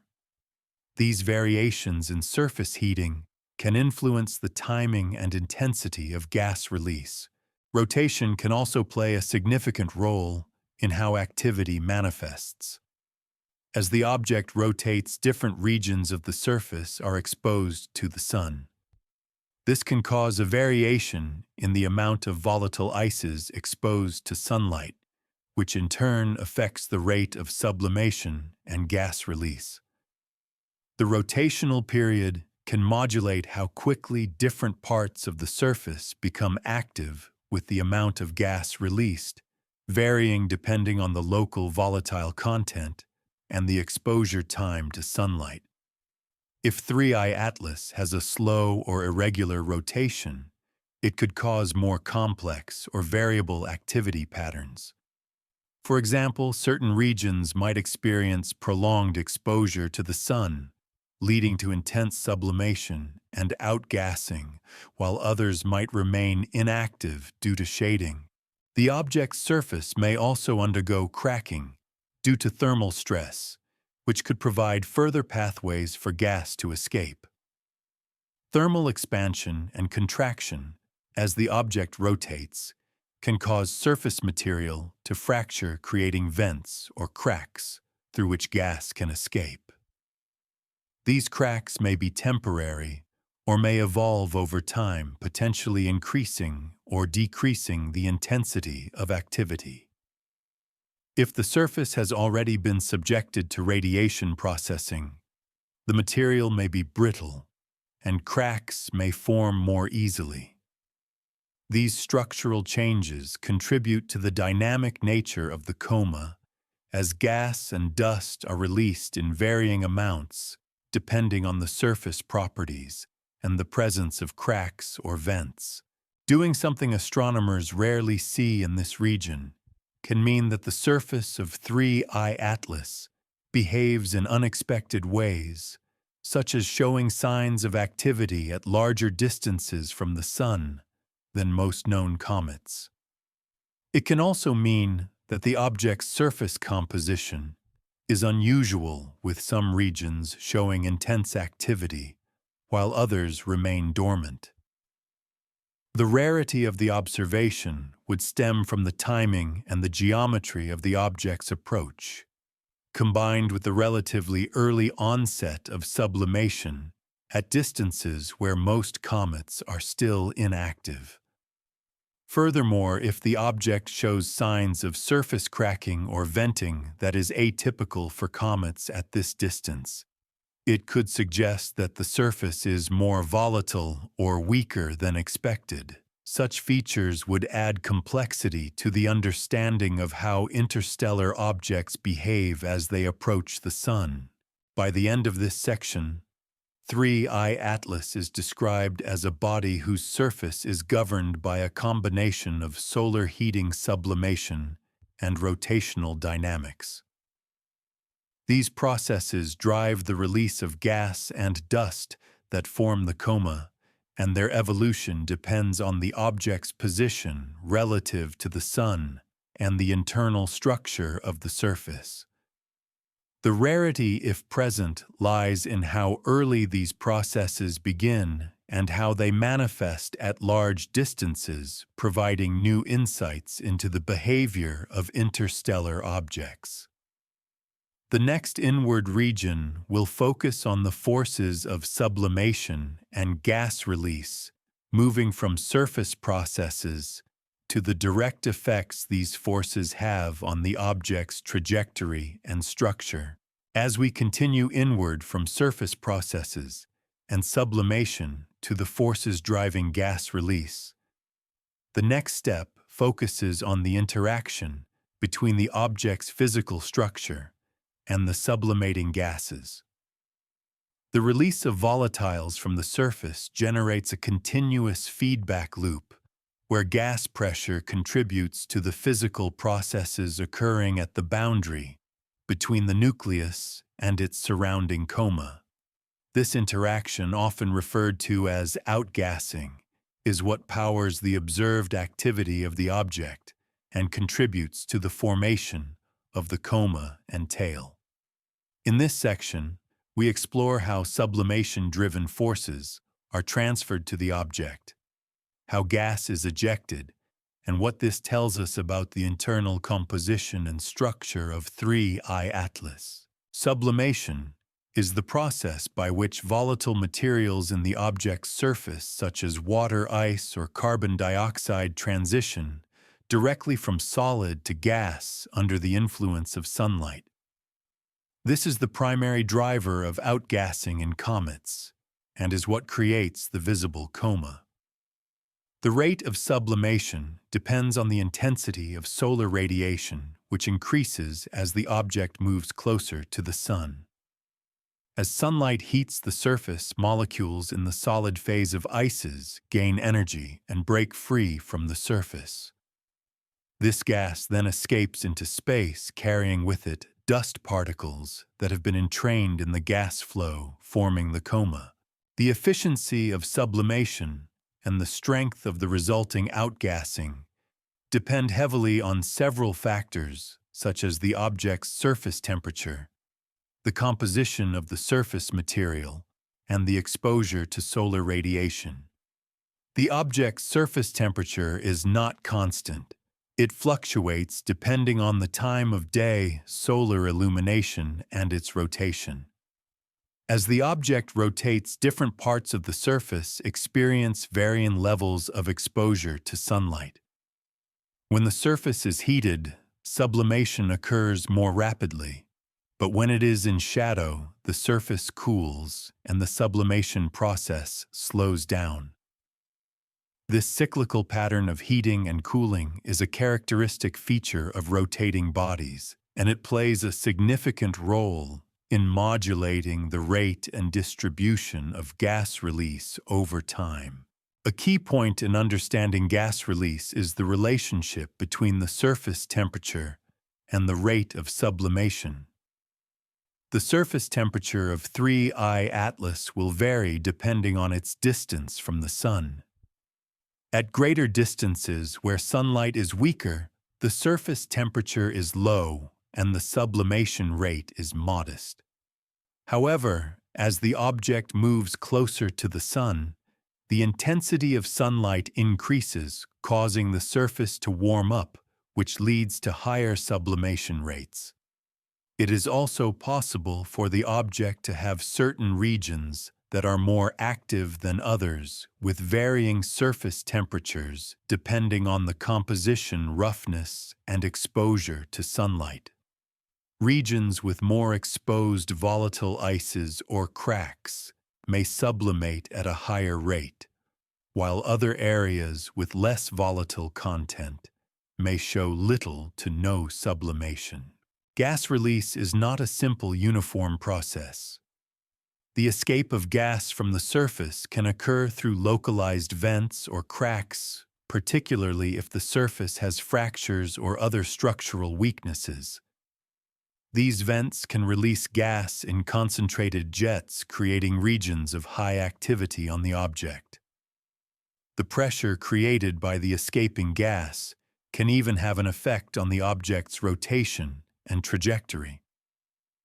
The release of gas creates a reaction force that exerts a small acceleration on the object, and this non-gravitational force, driven by sublimation, is known to affect the object's orbit over time. In fact, non-gravitational forces, such as those arising from outgassing, are one of the main ways in which the trajectory of a comet or interstellar object can deviate from purely gravitational motion. These outgassing forces create a predictable pattern, with the strongest acceleration occurring when the object is closest to the Sun, where solar heating is at its peak. At this point, the object's activity is most intense, and the gas release is the greatest. The gas and dust are carried away from the object by the solar wind and radiation pressure, forming the comet's characteristic tail. The tail is always directed away from the Sun due to the pressure exerted by sunlight on the dust and the interaction of the solar wind with the ionized gas. The formation of the tail, as well as the behavior of the coma, depends on the rate of outgassing and the efficiency with which the gas escapes the nucleus. The mass loss caused by outgassing also has an important impact on the object's long-term behavior. As material is lost from the surface, the object becomes smaller over time. This gradual erosion of the nucleus is a common characteristic of comets. For 3I Atlas, the rate at which material is lost will depend on the size of the nucleus, the composition of the surface, and the amount of sunlight it receives. Over time, the object's surface will become more exposed, and the rate of sublimation may increase, leading to a further increase in activity. In extreme cases, if the object's mass is small enough, this process could eventually cause it to fragment or break apart.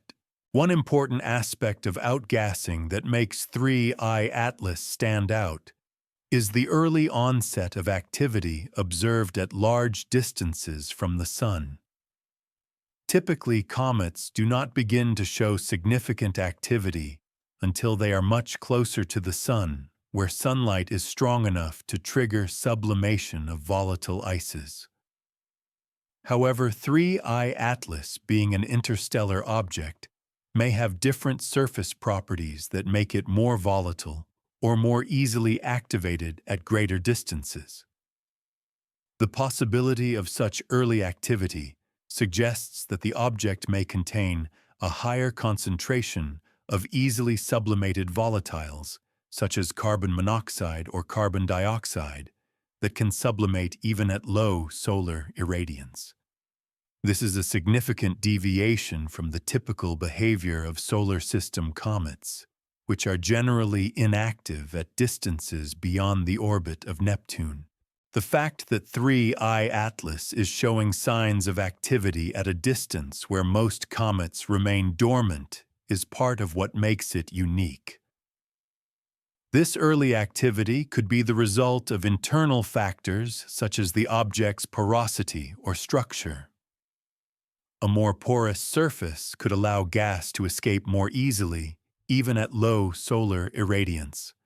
Alternatively, the object could have experienced a past event that altered its surface, allowing more volatiles to be released as the object moves closer to the Sun. The surface of 3I Atlas is likely heterogeneous, with different regions undergoing sublimation at different rates depending on their exposure to sunlight and volatile content. As 3I Atlas approaches perihelion, the rate of sublimation and gas release will increase significantly. The object will be subject to stronger solar heating, which will accelerate the sublimation of volatile materials and intensify the coma. The activity at perihelion is likely to be much more dramatic as the Sun's radiation becomes strong enough to trigger the sublimation of water ice and other volatiles, leading to a much larger coma and possibly a visible tail. The increased activity could also produce significant changes in the object's rotational state and trajectory due to the forces exerted by gas release. In this region, 3I Atlas is framed by the forces driving its activity, solar heating, and the sublimation of volatiles, and by the object's structural response to that activity. The observed changes in the coma, the dust, and the gas give insight into the physical processes at work on the surface. The rarity, if present, is tied to the early onset of activity, and the way this outgassing is already shaping the object's trajectory and surface before it even reaches perihelion.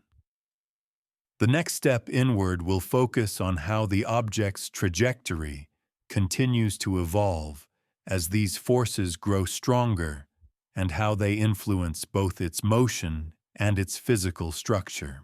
As 3I Atlas moves closer to the Sun, the influence of outgassing rotation and surface changes continues to build, and the forces acting on the object become more pronounced. These forces, primarily driven by solar heating and sublimation, lead to a growing divergence between gravitational motion and non-gravitational acceleration, which alters the object's trajectory.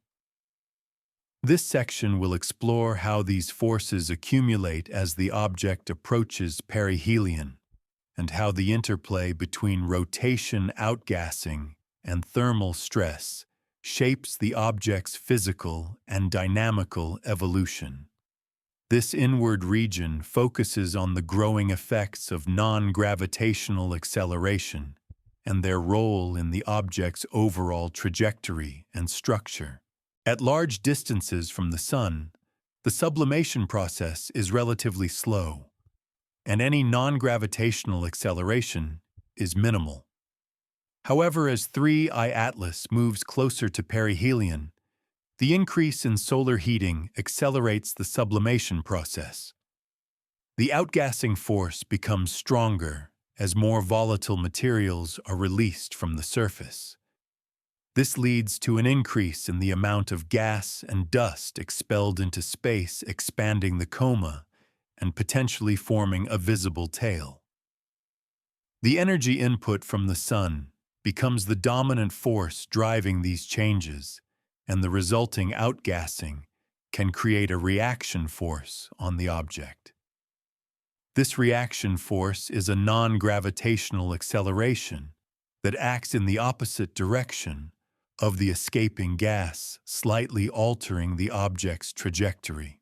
The presence of non-gravitational acceleration in a comet's motion is one of the defining characteristics that separates it from other small bodies, such as asteroids. Unlike asteroids, which are primarily governed by gravitational forces, comets can experience significant deviations from their predicted paths due to the forces generated by outgassing. For 3I Atlas, as the sublimation rate increases with proximity to the Sun, its trajectory will be influenced more by these non-gravitational forces. This results in a trajectory that cannot be fully predicted by gravity alone. The shape and extent of this deviation depend on several factors, including the rate of gas production, the object's rotation, and the geometry of the object relative to the Sun and Earth. The role of rotation in this process is critical because the object's rotation dictates how gas is released from the surface. If 3I Atlas has a uniform surface composition and its outgassing is evenly distributed, then gas could be released uniformly from the surface. However, if the object has a heterogeneous surface with varying levels of volatile materials, or if it has cracks, vents, or other structural features, gas will likely be released in a more localized fashion. This means that the object's rotation can influence the direction and intensity of the outgassing force. If gas is being ejected from specific vents, the resulting force will vary depending on the orientation of the object as it rotates. This effect is further complicated if the object is tumbling or experiencing irregular rotation, which can create more unpredictable changes in the coma and trajectory over time. In addition to sublimation, thermal stress and cracking play a role in the release of volatiles. As the surface of 3I Atlas heats and cools with rotation, thermal expansion and contraction can cause material to fracture. These fractures can create new pathways for gas to escape, further increasing the rate of outgassing. Over time, these cracks can widen and deepen, leading to larger-scale fragmentation or erosion of the surface. Such fragmentation can release additional material into the coma, further affecting the object's trajectory. The effect of fragmentation on the object's mass loss and its rotational state can be significant, especially if the object is small or loosely held together, as it might experience substantial changes in its shape and density. The balance between gravitational and non-gravitational forces is what governs the motion of 3I Atlas as it approaches perihelion. Non-gravitational acceleration is typically much smaller than the gravitational pull from the Sun, but at close distances it becomes more significant. As the object passes through perihelion, the forces exerted by outgassing will be at their strongest, leading to the most substantial deviations from the predicted gravitational trajectory. These non-gravitational forces are often described as Yarkovsky effects when related to thermal radiation, or rocket effects when related to outgassing. The latter refers to the way that the ejection of gas from a comet's surface acts as a propellant, providing a small but continuous force that can influence the object's orbit over time. In the case of 3I Atlas, if the object is active, its trajectory may not follow a purely gravitational path, as the reaction forces from outgassing and thermal effects will alter the object's motion. The non-gravitational accelerations will be most noticeable when the object is closest to the Sun, where the outgassing rate peaks.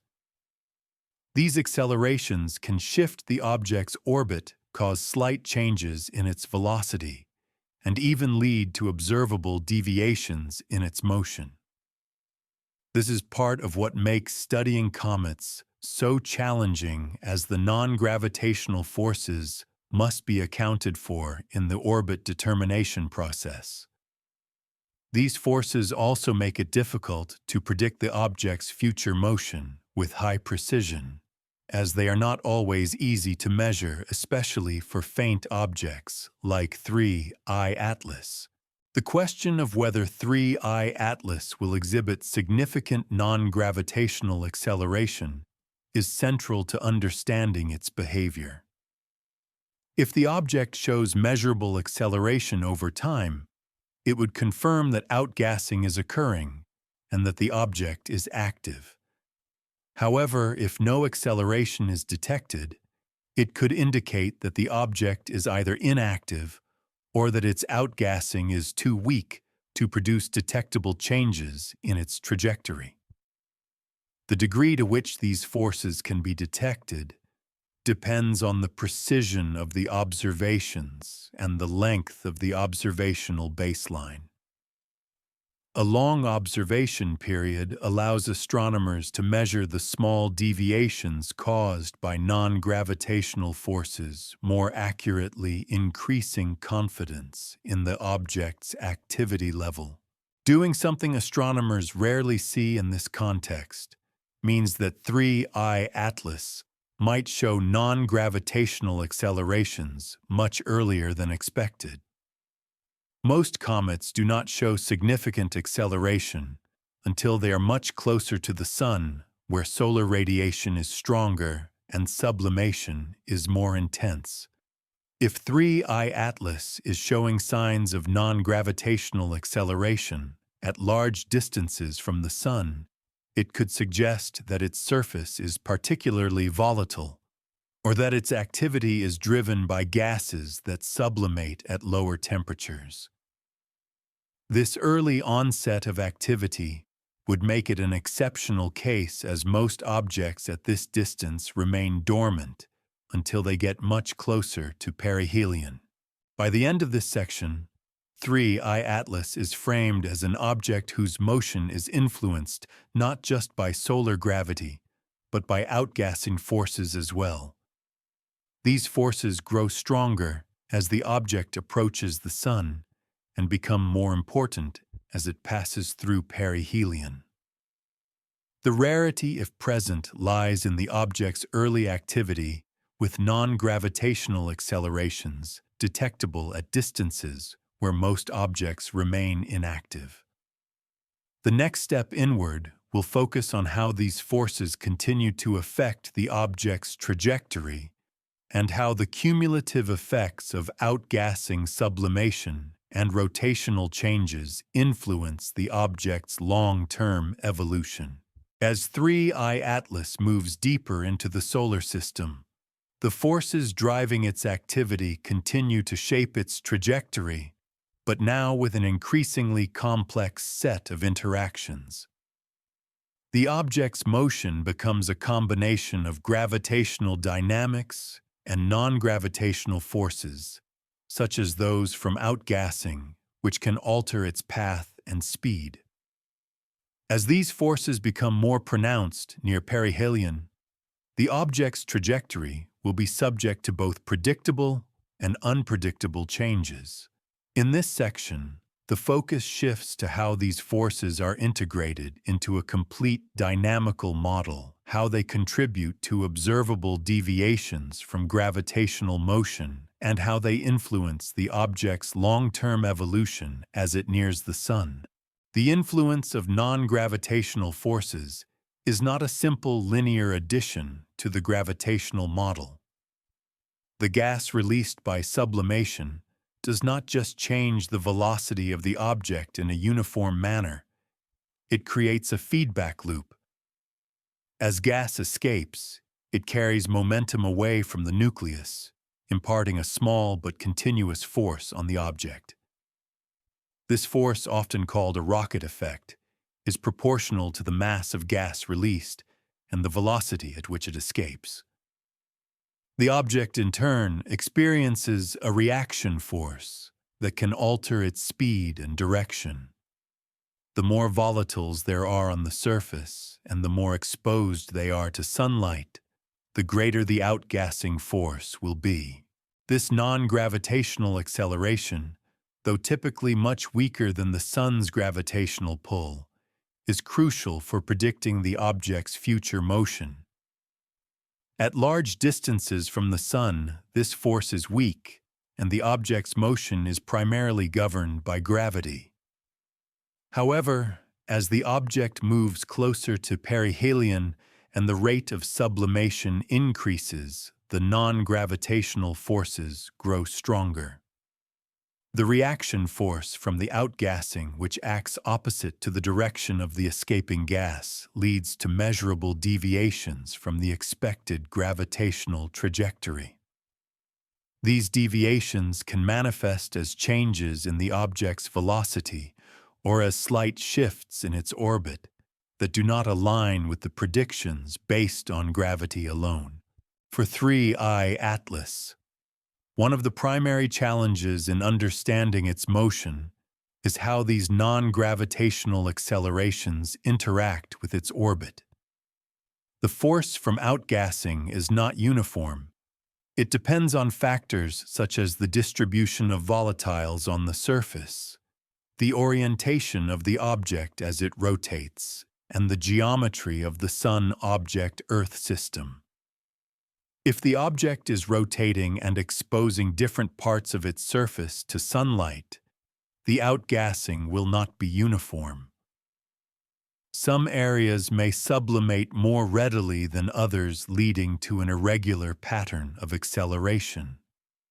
This irregular acceleration can be difficult to separate from measurement noise and can introduce uncertainty into the object's trajectory. The non-gravitational forces also interact with the object's rotation.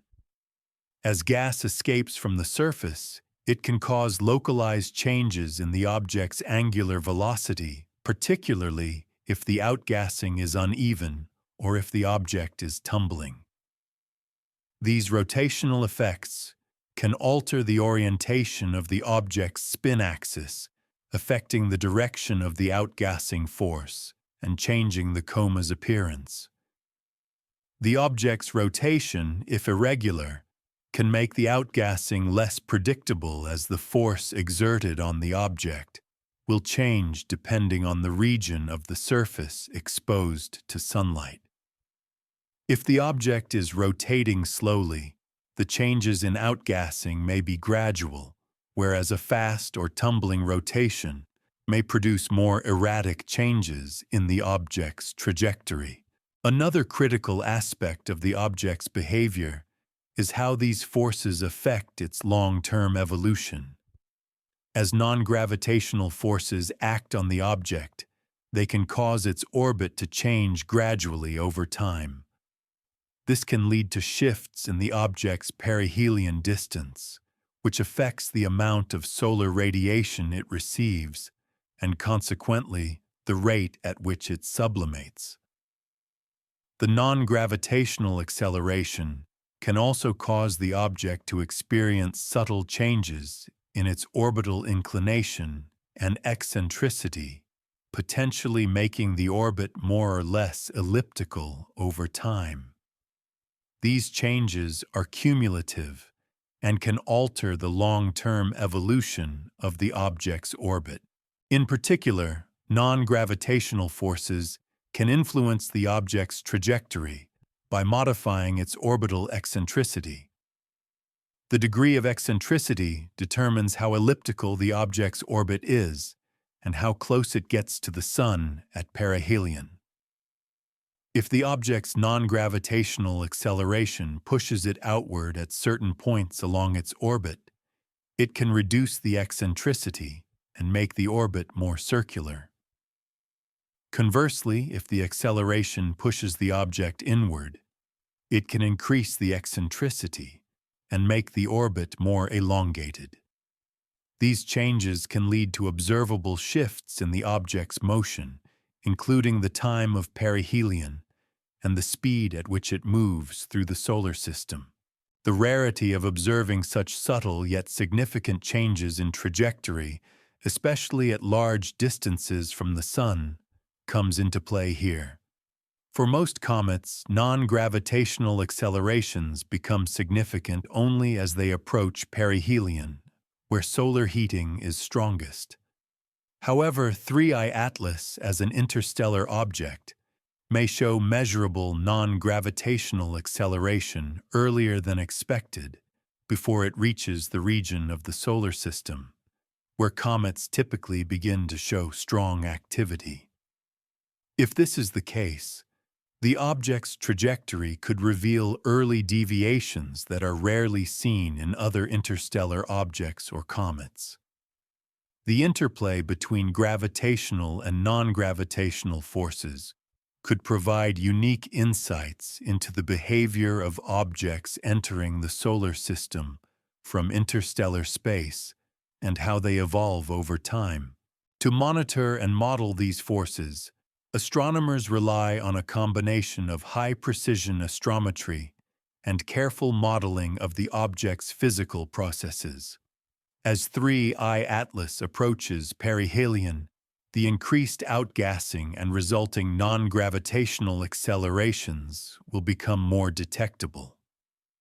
The object's orbit will be refined using detailed observations, and the interaction between its gas release and motion will be incorporated into trajectory models.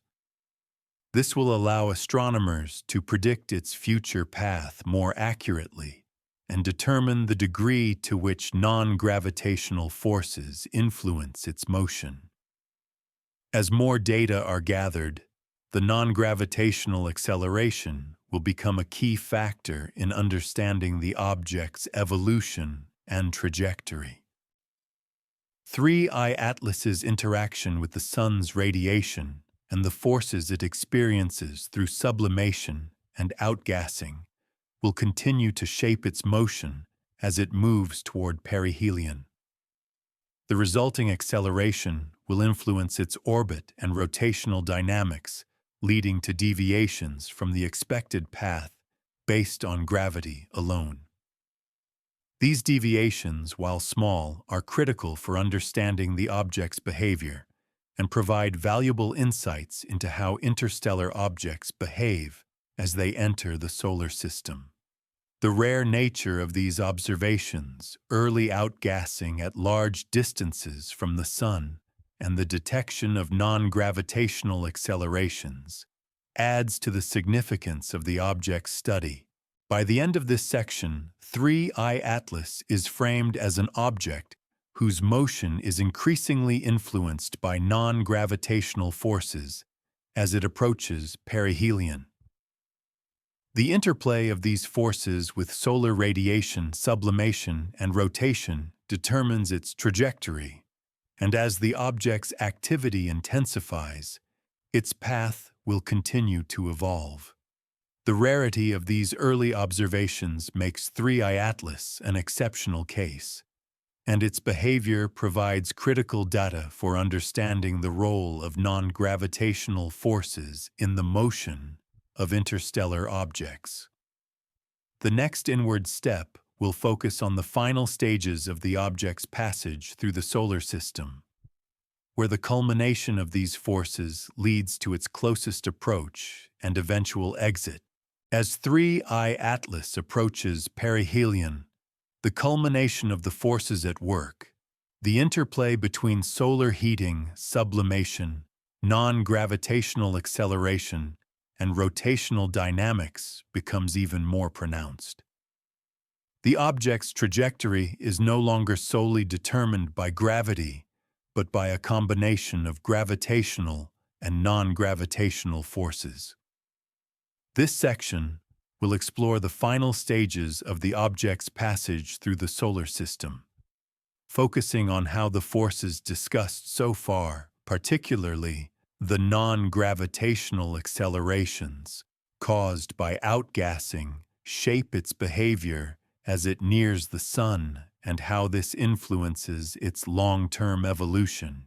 At perihelion 3, I-Atlas will experience its closest approach to the Sun, where the intensity of solar radiation is at its peak.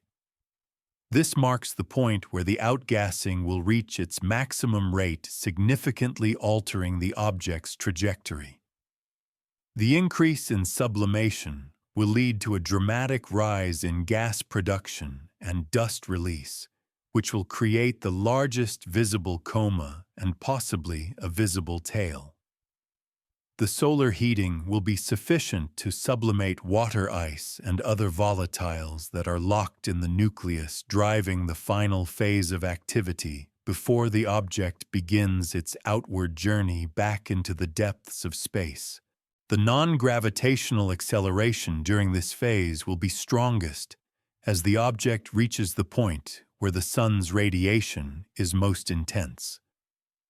As the object passes perihelion, the release of gas will push the object in the opposite direction of the escaping material, generating a reaction force that will alter the object's velocity and trajectory. These accelerations will act to shift the object's orbit, producing measurable deviations from its gravitationally predicted path. The amount of acceleration generated by outgassing depends on several factors, including the surface area of the nucleus, the composition of the volatiles being released, and the orientation of the object's rotation. The acceleration caused by outgassing is not a one-time event. It is a continuous force that builds over time as the object nears the Sun. As the object moves inward, the intensity of the activity increases, leading to a steady increase in the magnitude of the non-gravitational forces. These forces will affect the object's trajectory by changing its velocity, eccentricity, and potentially its orbital inclination. While these changes are generally small compared to the gravitational force, they can still produce measurable shifts that may affect the object's long-term path. One of the most significant outcomes of this phase is the potential for a significant change in the object's orbital eccentricity. The increase in outgassing near perihelion can lead to a reduction in eccentricity, effectively flattening the orbit. If the non-gravitational acceleration is strong enough, it can alter the shape of the orbit from a hyperbolic to a more elliptical one, leading to a potential future return to the inner solar system. This could be the case for 3I Atlas if the outgassing forces are substantial enough to affect its trajectory over time. Conversely, if the object's non-gravitational accelerations are small, its orbit will likely remain hyperbolic, and it will continue to travel outward after passing perihelion, never to return. The non-gravitational forces also influence the object's rotation. As gas escapes from the surface, it carries with it small amounts of angular momentum. This can cause changes in the rotation rate of the object, particularly if the outgassing is unevenly distributed across the surface. The interaction between the escape of gas and the object's rotation is a critical factor in understanding its long-term evolution. If the outgassing occurs from a specific region of the surface, it could create torque that alters the object's spin axis or rotational period. Such changes in rotation can lead to variability in the intensity and direction of the outgassing, adding further complexity to the object's behavior.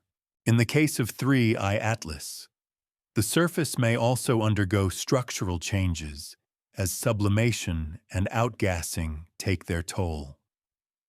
The material beneath the surface, once protected from the sun's radiation by a layer of insulating dust, will gradually be exposed as the outer layers of the nucleus erode.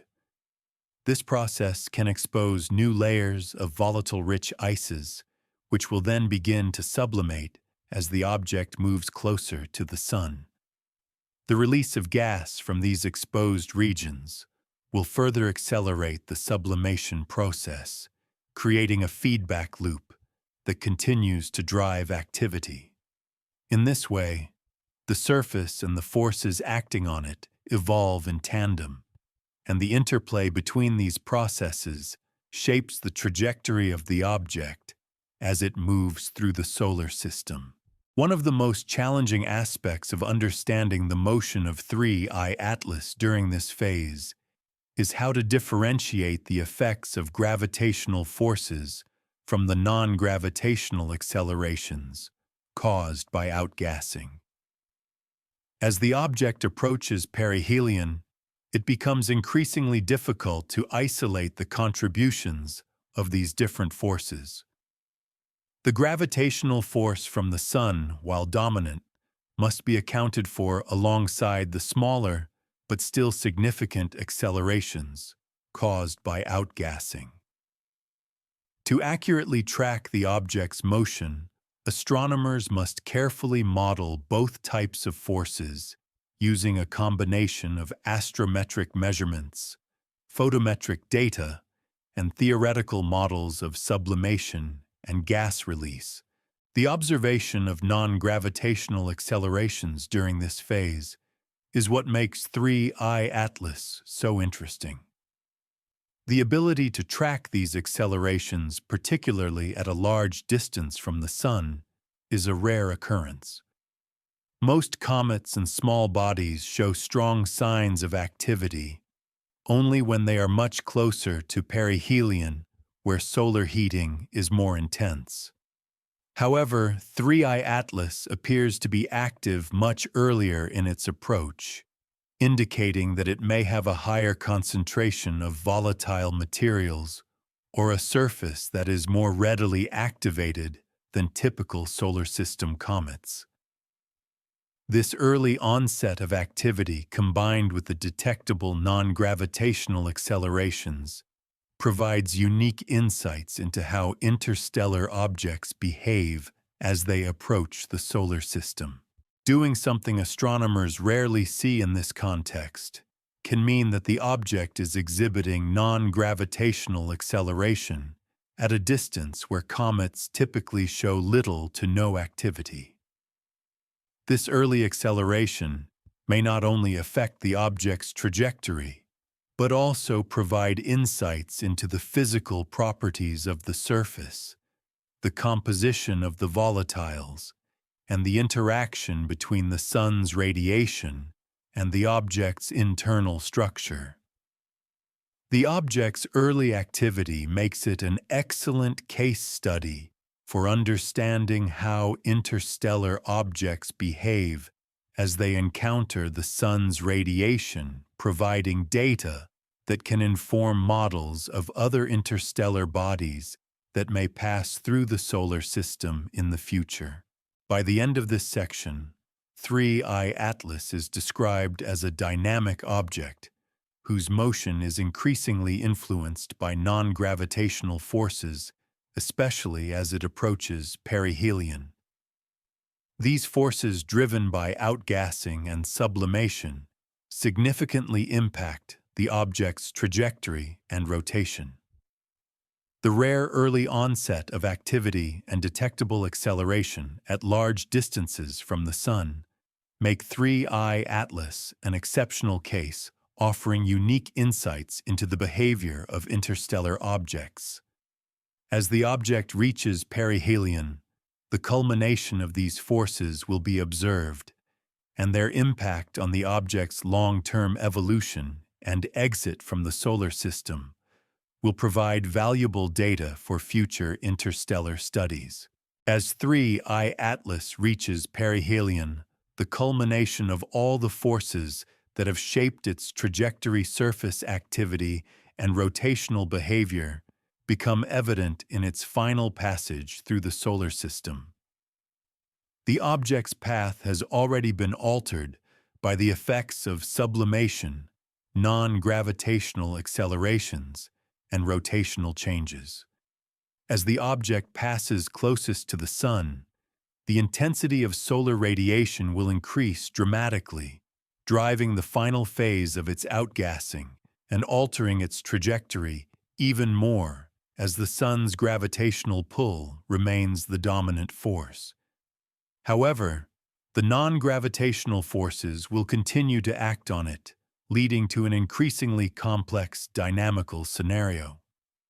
This final inward phase brings the object to the peak of its activity and prepares it for its departure, where its motion will be influenced by its encounter with the solar system and the non-gravitational forces that shaped its path. At perihelion, the object's surface temperature will reach its peak and sublimation will be at its most intense. The rate of outgassing will increase significantly, and the object's coma will reach its maximum size and brightness. The object will likely produce its most substantial tail at this point, as solar radiation propels gas and dust away from the nucleus. These processes will act together to generate a rapid increase in the size of the coma with the solar wind and radiation pressure, gradually sweeping the gas and dust away from the Sun, forming a tail directed away from the Sun. The changes in the object's trajectory and surface activity during this phase are influenced by several factors. As the object nears perihelion, its velocity increases due to the Sun's gravitational pull. This increase in velocity results in stronger non-gravitational accelerations as outgassing intensifies. These accelerations continue to alter the object's path in a way that is not consistent with purely gravitational motion. The object will likely experience small but detectable deviations in its trajectory, which will be evident in high-precision astrometric measurements. The effects of non-gravitational acceleration will also continue to manifest in the object's rotation. As gas escapes from different regions of the surface, it will create localized forces that act on the object's angular momentum. These forces can cause the object's rotation to change in both speed and direction, further complicating the prediction of its future motion. If 3I Atlas is rotating irregularly, the non-gravitational accelerations will be more erratic, making it harder to predict how its surface will respond to solar heating and sublimation. As the object reaches perihelion, it will also experience its closest approach to the Sun, where solar gravity is at its strongest. This is the point where the object's trajectory will be most influenced by solar radiation and outgassing forces. For an object like 3I Atlas, which is exhibiting unusual activity far from the Sun, this phase could result in more dramatic deviations from its gravitationally predicted path than would be expected for typical comets. The combination of solar heating, non-gravitational forces, and rotational changes could lead to an orbit that deviates more significantly from predictions than initially anticipated. This makes perihelion a critical moment for observing the full range of forces at play and understanding how they interact to shape the object's motion.